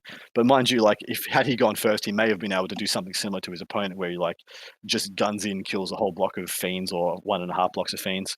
But like he can't close the distance quite as well, can he? He can't close the distance between the fiends. I'm sorry, is that what you said? The Blood Angels actually can't close the distance as well as the Slaanesh, can they? Oh yeah, no, Blood Angels are slower than the Slaanesh models. I know, which is it's crazy.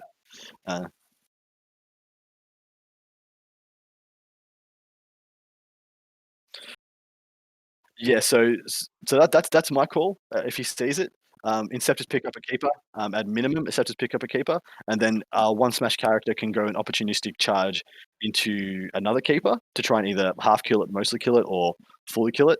And then melee elements go into the bottom fiends. He can just double down on the bottom fiends, like put 2 smash characters in there. He'll probably kill them all. Like Mephi and the smash captain will kill them all. Yeah. Yeah, but those. So I think. Go ahead. No, you go, man. I talk too much. Oh, I would apparently, right? At least that's what chat says. So I think what I would do is I would try and put two characters into one of the fiends and sacrifice one. Use the Blood Angel strat to make sure the guy who attacks first is the one that you use it on, so that the keeper can't attack the other character, and then you can get 2 characters into one of the. Slick, brother. That's I completely forgot about that. Looks like we are getting the scores updated. Yeah, we got our man Pickles lighting a fire under these boys' booties, and they're updating the scores for us as we speak. Yeah, so we'll see how this ends out on the scorecard. But with that trick, man, that would be absolutely slick if he could pull it off. So please explain how that works for the people at home if they may not know.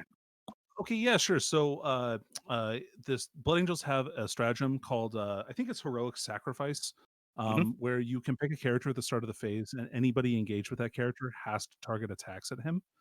And so what you would do is you would take 2 units, and since keepers have always strikes first, you have to alternate between chargers. So normally the keeper would be able to activate in between the chargers and kill the character that hadn't fought yet. But if you use the stratagem on the character that has already fought or who fights first, the keeper has to direct attacks at them. They probably die, but that's fine. The other character then gets to attack the keeper, and so you can hopefully trade out the keeper for one of your characters, which is probably a pretty good trade. Yeah, because you could use the Sang Priest for that, couldn't you? Oh, absolutely. That was and you know what you could do? The Sang Priest has armor Dominatus, so you could throw him in there, and he might actually survive, depending Because he on turns how on his 3+ spicy your invul, 3+. yeah? Yeah, your 3+ invul is. Because does he give himself his 5 up Feel No Pain? 6 up Feel No Pain? He does, doesn't he? He does, yes. Yeah, so he's got a 3 up, 6 up. That's actually sick. And yeah, turn 3 is coming, guys. And if he has enough stuff left on turn 3, he can really start to roll up a lot of these elements. But he has to have enough assets left to have a meaningful turn 3. And he's positioning himself okay to have a crack at it. But he needs to he needs to not spud. And Harrison had a couple of spud rolls. Because we thought it was actually quite realistic that those Inceptors punched out those fiends, and he spudded it. If he didn't spud right now, he'd be losing those fiends and 2 keepers, and he'd start his turn with a contorted epitome and 2 keepers as the total sum of his aggressive elements. Right, exactly. And that's a totally different game because the characters can pick up those demonettes um, uh, later on in the game, or you can start killing those keepers with the Inceptors. As long as you keep the Inceptors alive, that is the key piece the Blood Angel player needs to win this game.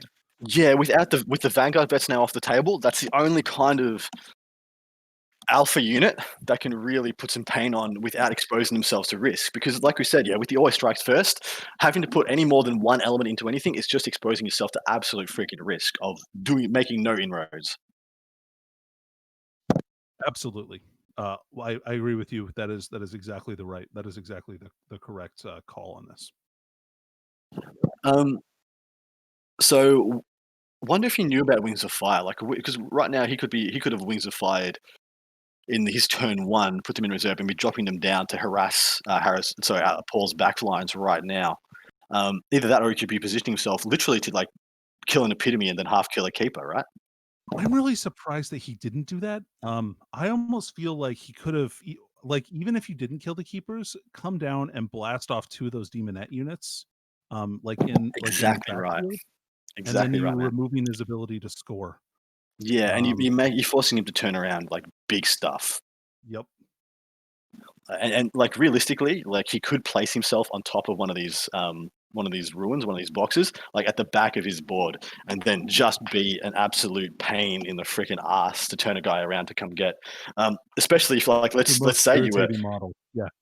yeah, dude. That's yeah, he does. He actually just needs to break up and stop Paul doing literally everything Paul wants to do. Because so far Paul's no disparaging elements towards Harrison at all, but Paul's kind of done everything he wanted to do.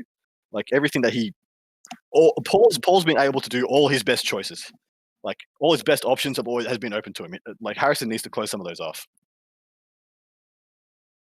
And one of the big disadvantages that Harrison took a little bit of advantage, but not 100%. Keepers don't have fly, and so blocking off their movement, like in between these buildings, is really huge. So anytime Yeah. that you can do that, that's a really big deal. Jane Cobb has just said changing upon wings of fire, so you have to stay up in the sky for a turn before you come back down. Has hurt BO so much. Agreed, but I do feel like that's just G Dub's modus operandi of removing like feel bads elements and gotcha elements. Like, because I can tell you right now, I've been doing guerrilla warfare. You know about guerrilla warfare, yeah, Danny? No, what's that? That's the one where a Phobos unit can be chucked into reserve and then Yes, placed back at the same okay, turn. yes. And that is yuck enough as it is. Like so I played an RTT yesterday and I broke some guys' brains with that.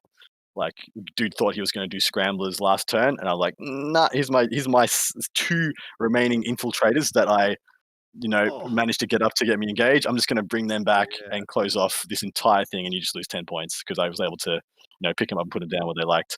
It's actually it's actually so bad. I can't believe I didn't FAQ it. I thought it was going to go in the FAQ because I thought they didn't want it to be there. It's an amazing stratagem. I thought you were just talking about being a revolutionary or something like that, and I wasn't going to Guerrilla warfare. I was going to make a political comment just then, but I'll refrain. Yeah, let's not. Let's not do that one. So George has asked what the trick is. So the trick usually is for me when I'm playing my Dark Angels, I take 2 units of infiltrators. And usually the issue with infiltrators is you don't get to use them because you put up in front of your army and people just shoot them down before they get to block the deep strikes. With guerrilla warfare, you deploy them at the back of your army behind all my Redemptors and Talon Masters and Terminators. And then turn 2, I sling one up in front of my army. And then that's right there in relevance when I need it. And I can do that twice or sometimes 3 times, and it's just brutal. It's just ridiculous. Yeah, not a fan. Yeah. Wish I couldn't do it, but I'm not gonna stop myself doing it when it actually just wins me games. Yeah, I mean, if you have the ability to do it, I mean, you might as well do so. Exactly right. Jane Cobb fighting the Rue Menace deep in the bush. Man, I if I had, like, full plate armor, maybe I'd fight a kangaroo. I was gonna say, Maybe. as long as it's not an emu, you guys are those you have some trouble with, I heard. Well, they didn't fight back all that much, but they still won. We lost to pacifist emus.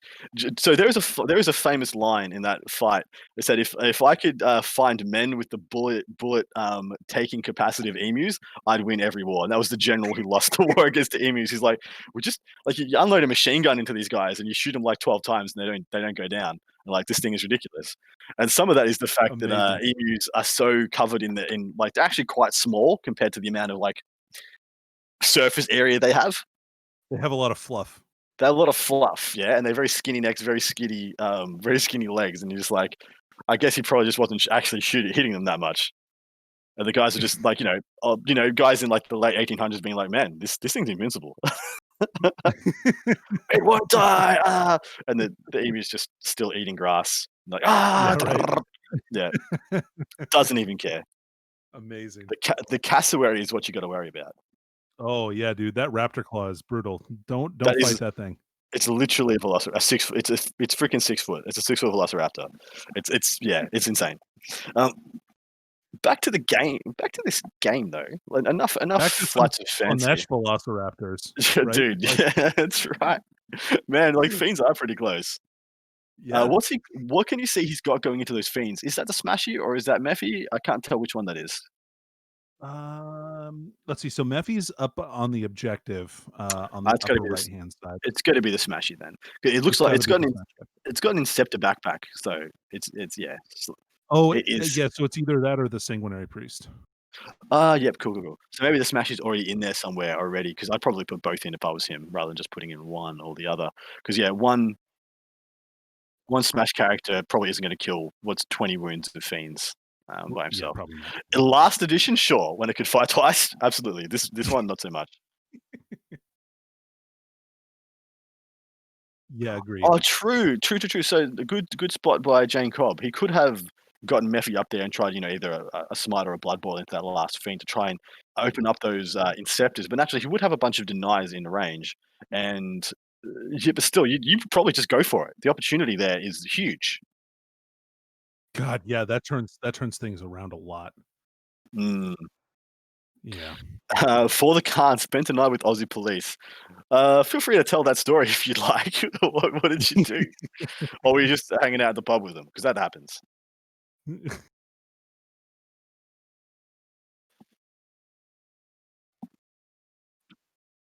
So it was It's Texas barbecue. I'm buying the thing for, yeah.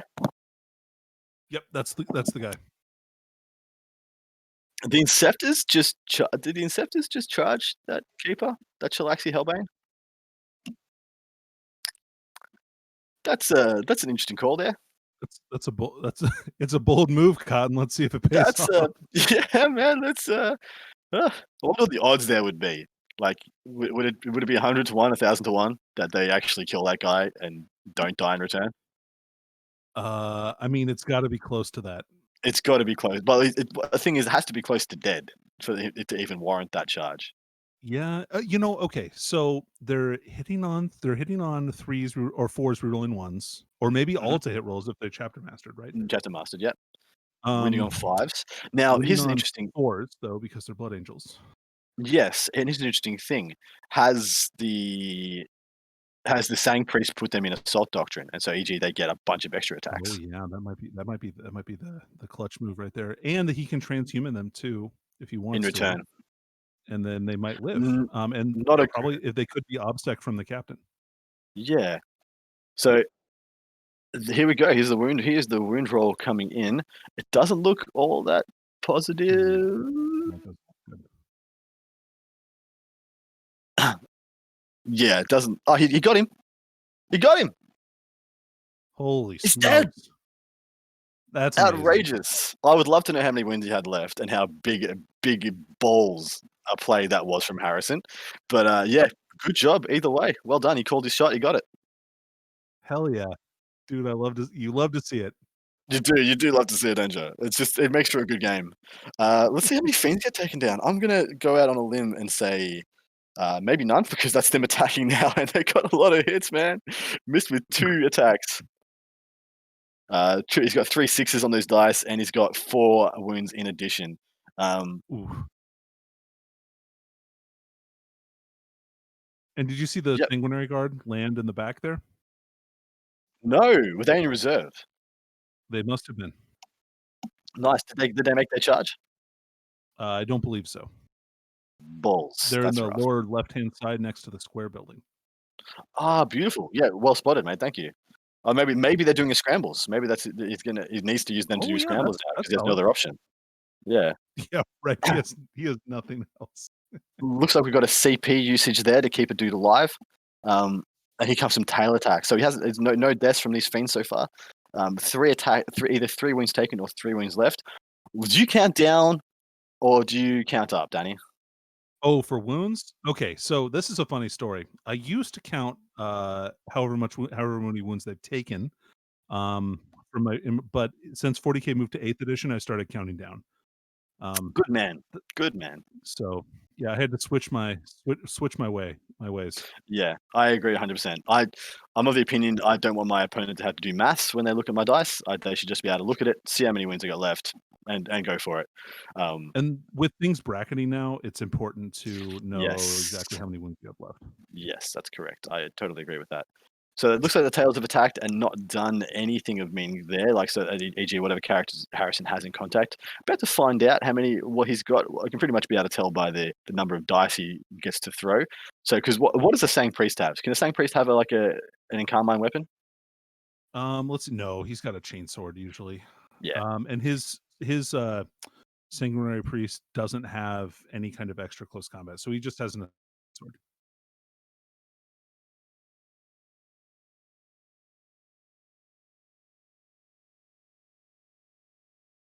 Yeah, so this looks like it is the priest. Oh, sorry, no, this is the Teeth of Terror guy. So he has 4 wounds that have gone through. That's pretty good. That's 2 fiends. Oh, no, sorry, wrong combat, man. That's the fiend at the top being slugged into by those other Inceptors. Nice. They did it. He did it, yes! Champion. They're free for just long enough to They get are aced free. by a keeper. Well, so I actually think that was these 2 company veterans that charged in? Yeah, that might be it. Yeah, that's probably what did that. Yeah, Yeah, I because agree, there's Jane. Those Inceptors are the combat VPs of the game. who Totally needs to agree with shoot that. him? Just take him with the monstrously expensive weapons and charge straight in. Exactly. It's so good. I still can't see where Meph is, man. Where did you go, my Meph? Oh yeah, so top right in the middle of the objective next to the building. Why is he on an objective? Why is he using Meph to hold an objective? Why didn't Meph go into the fiends and the company veterans stay on the objective? Man, somebody's got to hold the objective. Don't worry, boys. I got this. He's too busy. Yeah, taking it easy. He is an old man like, after I all. gotta have a piss break. Yeah. Yeah. So this will have to be Teeth of Terror Boy. He's gotten 7 wounds through on these fiends. 2 damage. Dude. Baller. So opportunity to kill 3 fiends here. Unless his opponent saves 5 out of 6 5-ups, and he doesn't kill any. That's brutal.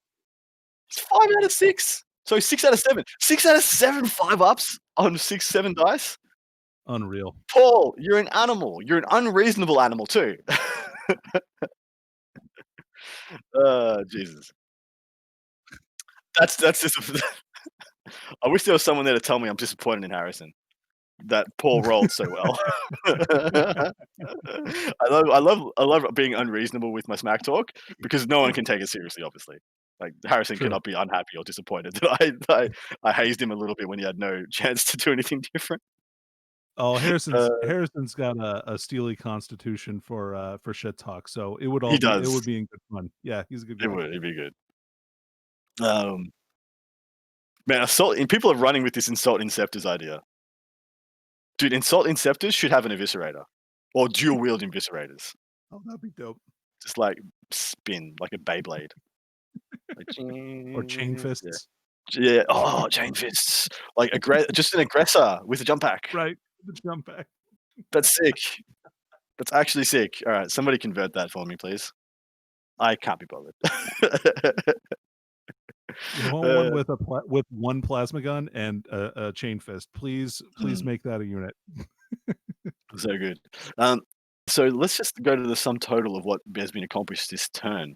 So Shalaxi got taken down, and the fiends at the top got picked up, opening up those Inceptors to be able to do something, maybe. But I'm kind of the opinion they're just going to get charged now by another keeper. Like those fiends are just being replaced with a keeper. We'll see how that turns out. He's got a couple of different ways he can go with these keepers. He's got freaking 3 of them left, though.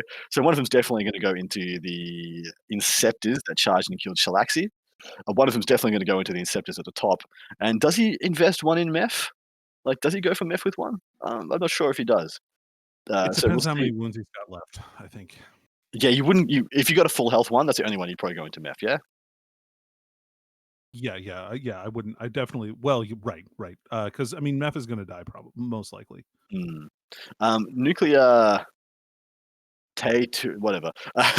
So for Death Watch, nuclear tater tot. Yep. Whatever. No, it's probably a good name. I just can't read right now. Death Watch, would you take 5 Inceptors or 5 Eradicators with the heavy intercessors? As of right now, with the Eradicators going up and the Inceptors, I think the only value there is for the Inceptors over the Eradicators now. What do you think, Danny? Um, so it's tough, right? I think the 5 Inceptors is better than the Eradicators, in general. I like Eradicators okay, but I probably want them to be by themselves, so that I can just spend 1 CP and deep strike them on the table as Death Watch if I'm gonna take Mm. him in that. I think Some that's of the spicy. I'm of the opinion that there are other things in the Marine Army that does what Eradicators do, e.g., Yeah, attack bikes, but there's nothing sure. else in the Space Marine Army that does what Inceptors do, Plasma Inceptors. So while they hold that unique value, I think you pretty much gotta take him. I mean, I'm not gonna say you gotta, but for my mind, they're the obvious better choice. Oh, then Eradicators? Yeah, I think attack bikes blow them out of the water. The speed difference is amazing. Exactly, yeah. Yeah, and the Ooh. stratagems that attack bikes get to are very spicy. Yeah. So right now we're seeing a pretty much a breakup. He's going to do a bit of a Voltron here. He's got one keeper going into the top right hand corner into those Inceptors and company veterans. He's actually putting. I'm not sure about this one, but he's putting the epitome into meth. It looks like. It's a bit of a head Okay, scratcher. so what if he gems Mephiston during the fight phase? Oh, Yeah. you just hit on it, Danny. That's it. That's exactly what's happening. That's exactly what's going to go down. And he's got another keeper going into the Plasma Inceptors, but he has diverted one keeper to go back and deal with the Sangard. Yeah, so I saw them measuring before. So one thing people may or may not be aware of is that you do need to be 6 inches in from each player's deployment zone in order to scramble the midboard. Now, I think that Yep. when they were measuring, those Sangard were clearly in the deployment zone, yeah? Correct. Did you Yeah, s I believe that that's the case. Yeah. They did look like they measured that. So he's pulling this, keeper back simply to stop the Sangard from ruining his primary score, right? Right. There's no other or if he's taking engage, that to stop him from getting points for engage. Well, either way of those, I mean, it's either way is a valid point, and the fact is, it takes 1 turn for that keeper to come back, kill them, and then 1 more turn for it to go and charge something else. So it's not that big a deal. Exactly. Exactly. Um, Yeah. and also, if this turn comes off the way it might, so Sangard go down, Plasma Receptors go down, Plasma Receptors up top go down. I don't think I really don't think he's gonna kill Meph. I Although, think that's is that Meph with a 4 behind him now?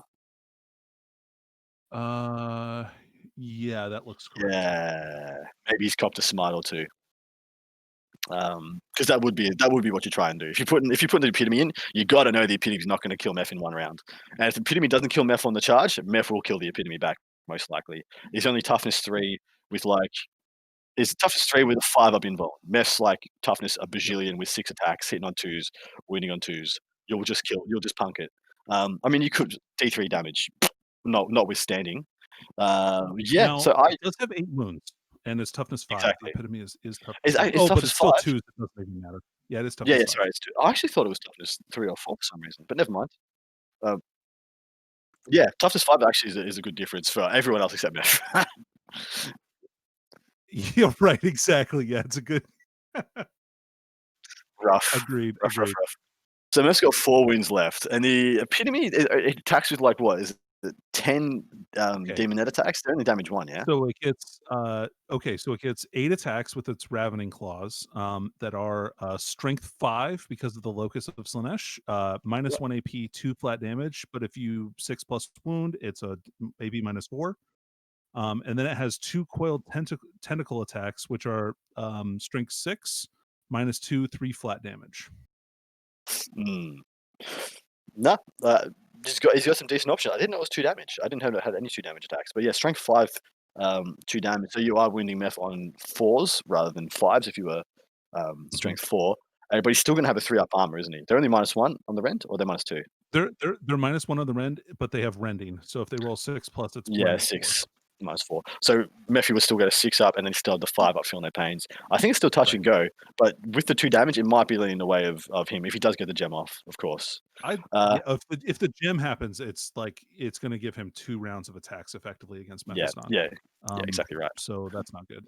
And that's only that way, guys, because voice strikes first, which again comes into preeminence as a deciding factor in a combat. If you look at the bottom with that keeper that is lining up to go into the Sangard, either through smites and whips, he's killed 3 out of the 4 Oh of them. my god. Yeah. It made his charge a bit more annoying, but I don't think it's gonna matter as long as he gets in. he's going to kill that last dude. Could fail now though. Could fail. He could. And I don't know if Paul has CP to spend on that. I assume he does. That would be the CP I'd be using for the charge phase for sure. Mm. Owen Bangles has asked, do you guys think Chief Apothecary is worth it when you're heavy MSU? Ooh, that's a great question. Yes, but only because like some of the Blood Angels units are weirdly tough enough that you might have 1 or 2 guys left in a squad after some shooting, especially if your opponent splits fire. And being able to bring back a guy for free is amazing. That would be I don't know. That's my my opinion. I'd be more wanting it for the res ability on MSU stuff. If you are heavy MSU, people are always going to the whole premise is that people are always going to over or under kill you. Either you're going to waste their resources and break up their their target priority. So I think in all those ways, the 6-up field pain breaks their target priority up, makes things more resilient than you want it to be. Hence, you expose them to the over or under committing. And then when you bring a guy back, you nullify their over or under commit. So I like having it there personally. Yep. And Owen, same thing. Like I feel the same way about Necrons. Like reanimation protocols are kind of very similar to that, where they kind of just skew the math enough that it takes a little bit more than people are expecting to do the kind of damage that they need to for what they want to do. Now, here's one thing. If you're doing MSU Blade Guard, Vanguard vets with Storm Shields, Terminators, or Sangard, yes. If you are doing Intercessors, Vanguard vets without Storm Shields, Death Company, no. The I only agree way, with that 100%. yeah, the more valuable the unit you're bringing back, the more viable the Chief Apothecary is. If you're just going crazy ass MSU, where it's just like as many cheap guys who can kill stuff, which is everything in Blood Angels, you don't need him. Yeah. Because you got enough bodies, it doesn't matter, and the guys you're bringing back aren't worth the points investment. You just take more dudes with the points.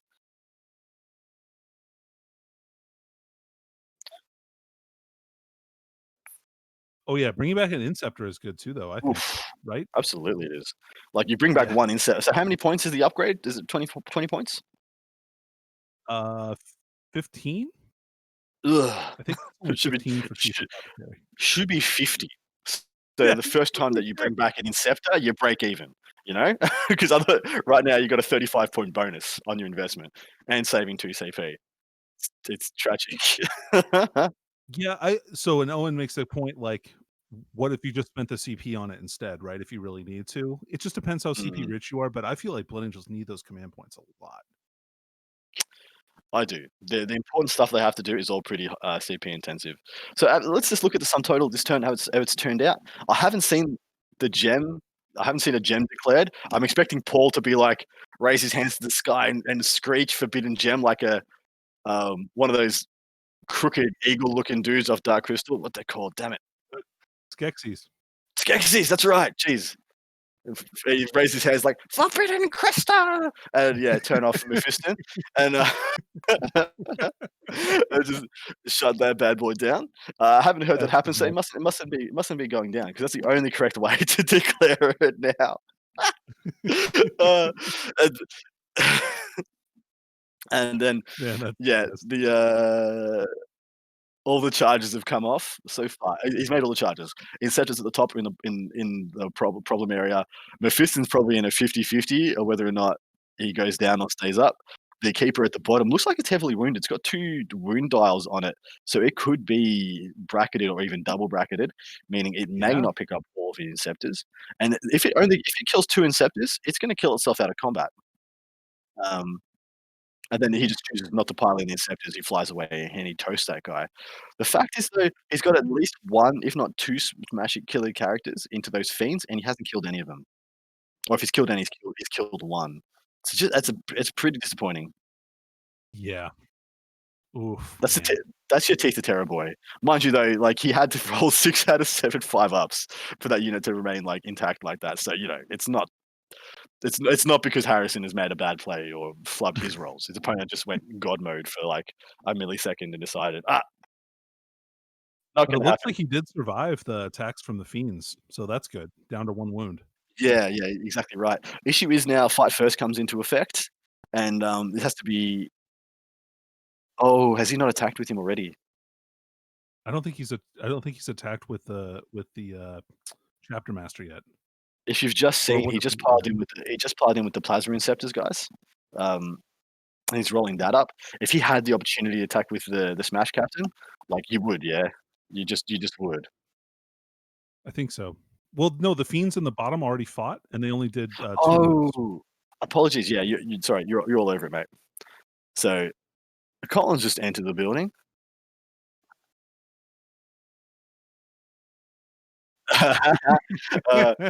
They're just lamenting, like yeah, lamenting what is going down. It's pretty savage. Ugh. And what have we got here? It looks like we've got 6 wounds, 7 wounds going down on this keeper. Look, man, what are we talking about melee scepters? It's freaking happening. It's happening before our eyes. Did he just fail 6 saves? He did. He just took 6 wounds on that keeper from the melee scepters. Freaking baller. That's so These guys are good. champions. Dude, one unit has killed Chilaxi. This other one has killed a minimum of a quarter, or sorry, a minimum of a third of this other one. So freaking cool. I wish you could double fight, like, you know? Yeah, no kidding. Mm.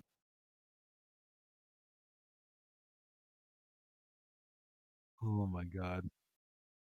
That's too Freaking funny. amazing. It is too funny. I love it.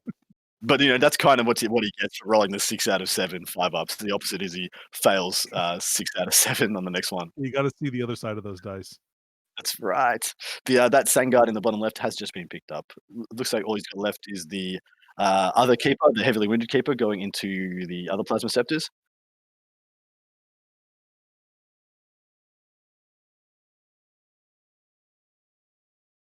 So we've got a debate from Harrison on whether he's going to transhuman or not. I mean, I think I do just to stay in the game. You do, yeah. Any opportunity you would. As long as you got the CP, you just at this point you just throw away to keep people alive. Your damage ability is already high enough. You don't need it to spike CP to spike the damage. You just need to keep guys around long enough. And he needs this to keep playing. score 10 points on primary this turn. He needs those plasma scepters to be on that objective. Oh yeah, he does. I believe this is the top unit. Yeah, that was the top keeper. He's just killed 3 of those absolute hero inceptors. The close combat. Punching fiends out of combat, like killing a third of a keeper. It's like, nah, bro, not today. Love it. Yeah, that's right, Jacob. They are plasma torch inceptors. That's right. Burn her eyes out. Yeah, love it. I hope they notice that character that's just above the epitome has been moved. It was actually on that objective before it got nudged. So I'm hoping that doesn't play a part later when the primaries come up to be scored. It's been moved back. Apologies, never mind. Okay, They fixed it up. All of them gone. So other unit plasma receptors just got picked up wholesale by that other keeper, as they are wont to do. So yeah, sum total of the Dark Angels on the table right now. I actually think that character on that one-on-one wound is the last Vanguard vet. Oh, that makes sense. Yeah, because he's got black armor, I'm assuming. So we've got 1 Vanguard vet left. We have Mephi. He just cast a gem! He's doing it. Oh, yeah.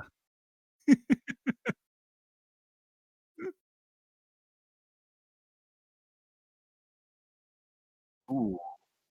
So he's got 3 wounds down on Meph. 2 damage each. He's going to roll his feeling their pains.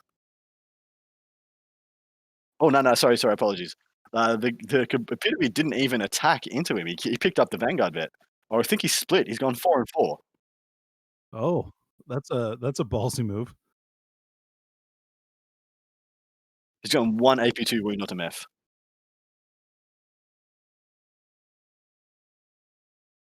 And Meph makes his save. Oh, man. Mephiston might just pick this guy up. So yeah, it's good. He's got Meph to attack, and he's just got Meph to attack. See how this rolls out. Meph could just be as well. Of course, this would be a Teeth and Terror captain because Meth wouldn't have this many attacks. He got 2 hits. Oh, brutal. No, he didn't get 2. It's fine. He got 4 hits. Oh, okay, my bad.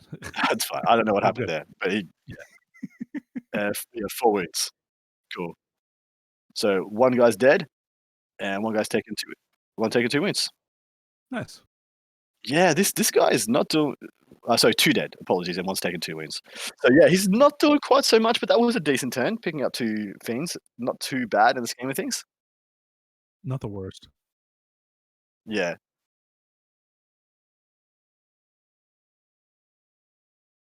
So so some of the secondaries that Paul has taken, he's taken Engage and Scramblers, which I believe he's finished his Scramblers and he's getting 3 points this turn on Engage. Not quite sure what his third one is. I'll try and pay attention and let you guys know as soon as it comes up. And I think Harrison has 2 models left. So this will be the last turn either way, I believe. Most likely just because Harrison's due to get wiped. Mephi just fell back.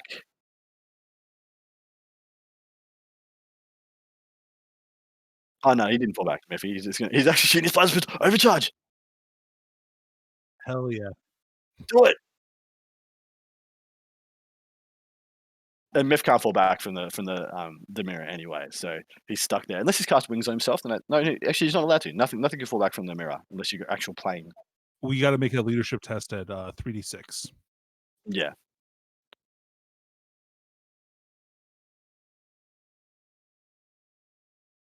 Oh yeah, and then he heals him with the Sanguinary Priest. Yeah. Yeah. Nice. Sang Priest should heal the Smash Captain. It looks like he's got maybe 3 models left. I think that's all. Mhm. That's all there is. We're into the Psyche phase. Oh no. Meph went to cast and he pearls. And now he's gonna spend a CP to make him take 2d3 models. Oh no. You're a bad man, Paul. Paul has no chill. A chillless existence is B Paul. Jesus, man. Cruel man. It's Yeah. like I've taken his body, now I'm gonna take his soul.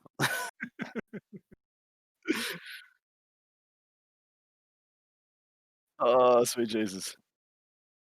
Poor bastard. Did he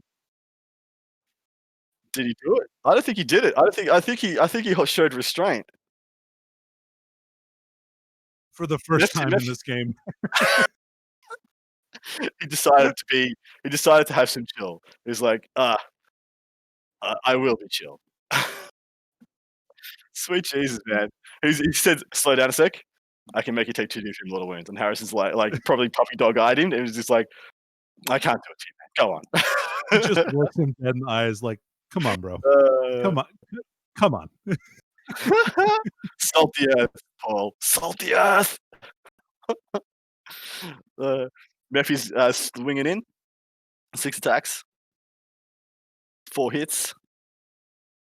2 to wound.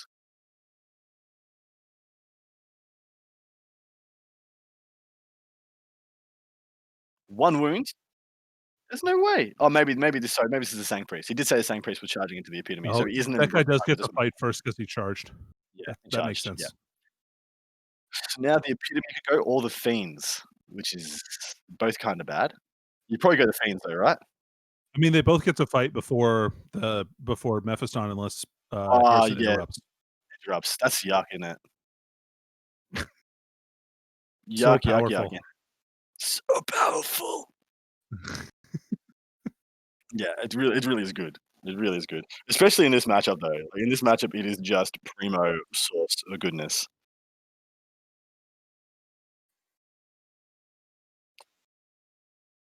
Oh, so 1 AP 4 wound, 1 AP 1 wound to go in so far onto the Smash Captain. 4 up in Vaughn. He makes it.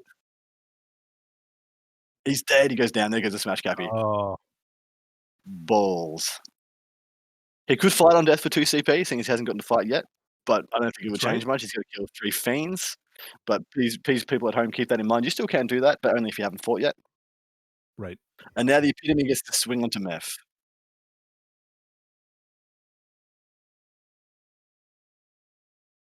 I see something. Well, he just so Harrison just told him he has the Army Dominus, and he's going to be pulling it this turn. So he's decided to put all his attacks into Meth. So 2 Rens, 2 non-Rens. So he's going to have 2 3-ups and 2 6-ups. Oh, can he do it? He failed them Oh. both.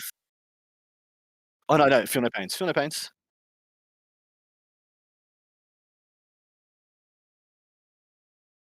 He's forgotten all his feel no pains for the whole game, so he's rolling them all.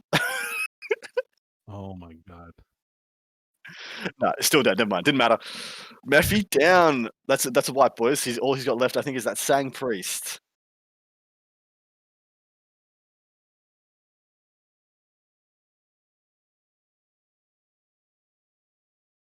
Good old theoretical fist bump.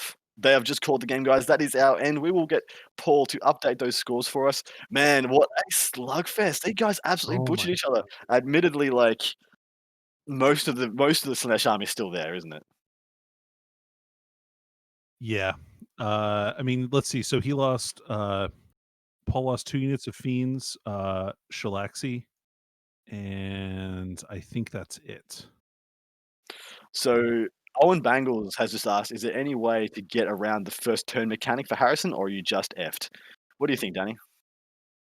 Well, like we talked about very early in the stream, like you have to pick your fights super well. So you're going to have to fight with one of your units against one of their units. Mm, And like I think otherwise you're just going to have to, or if you want to fight with additional units, you're going to have to be okay with losing the unit that you charged into combat with.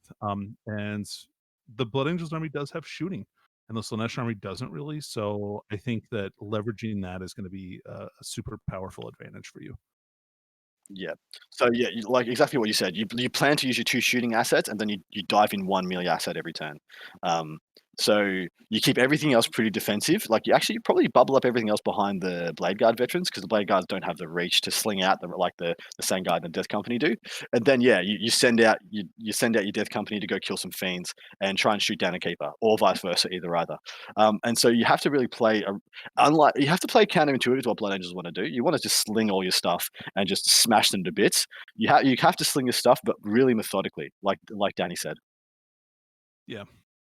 And the Blade Guard veterans are probably the toughest unit that they have too. So that is a great unit and a Yeah. great that's a great unit that you can shield with. It's the best body blocker for sure. For I sure. mean, you could do it with Sangard with the 5-up Feel No Pain, but they're just too good at other jobs. You don't want to waste them like that. Exactly. All right, gentlemen. We've got the. I think that's the end scores are up on the screen for us. Okay. Oh, my boy, my sweet boy Harrison. What did Paul do to you?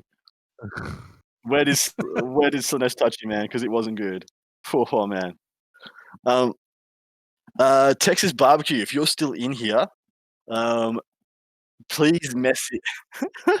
Please message Art of War Down Under on Facebook, and I'll make sure that if anything gets won off that raffle, I'll make sure it gets to you, brother. No problems, Jane Cobb. Our very, very, very great honor to be entertaining for you guys.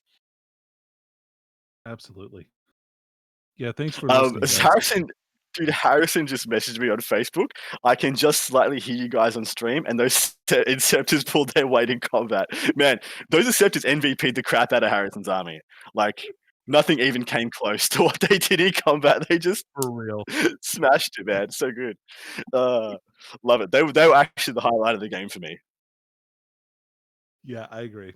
That was definitely the highlight of the game. Them punching out that Shalaxi Hellbane was Slaxy, fucking absolute great. freaking sauce. Anyway. I'm just going to message these boys, tell them they can take this stream down whenever they so please.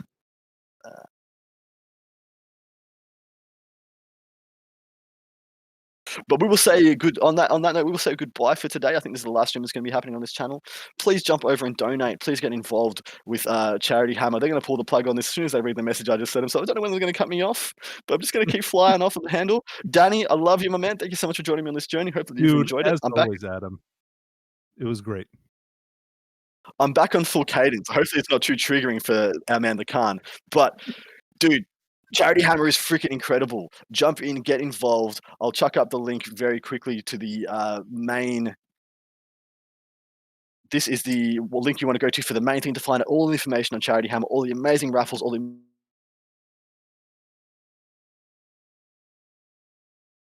lovely work. And bada bing, bada boom. We will see you next time.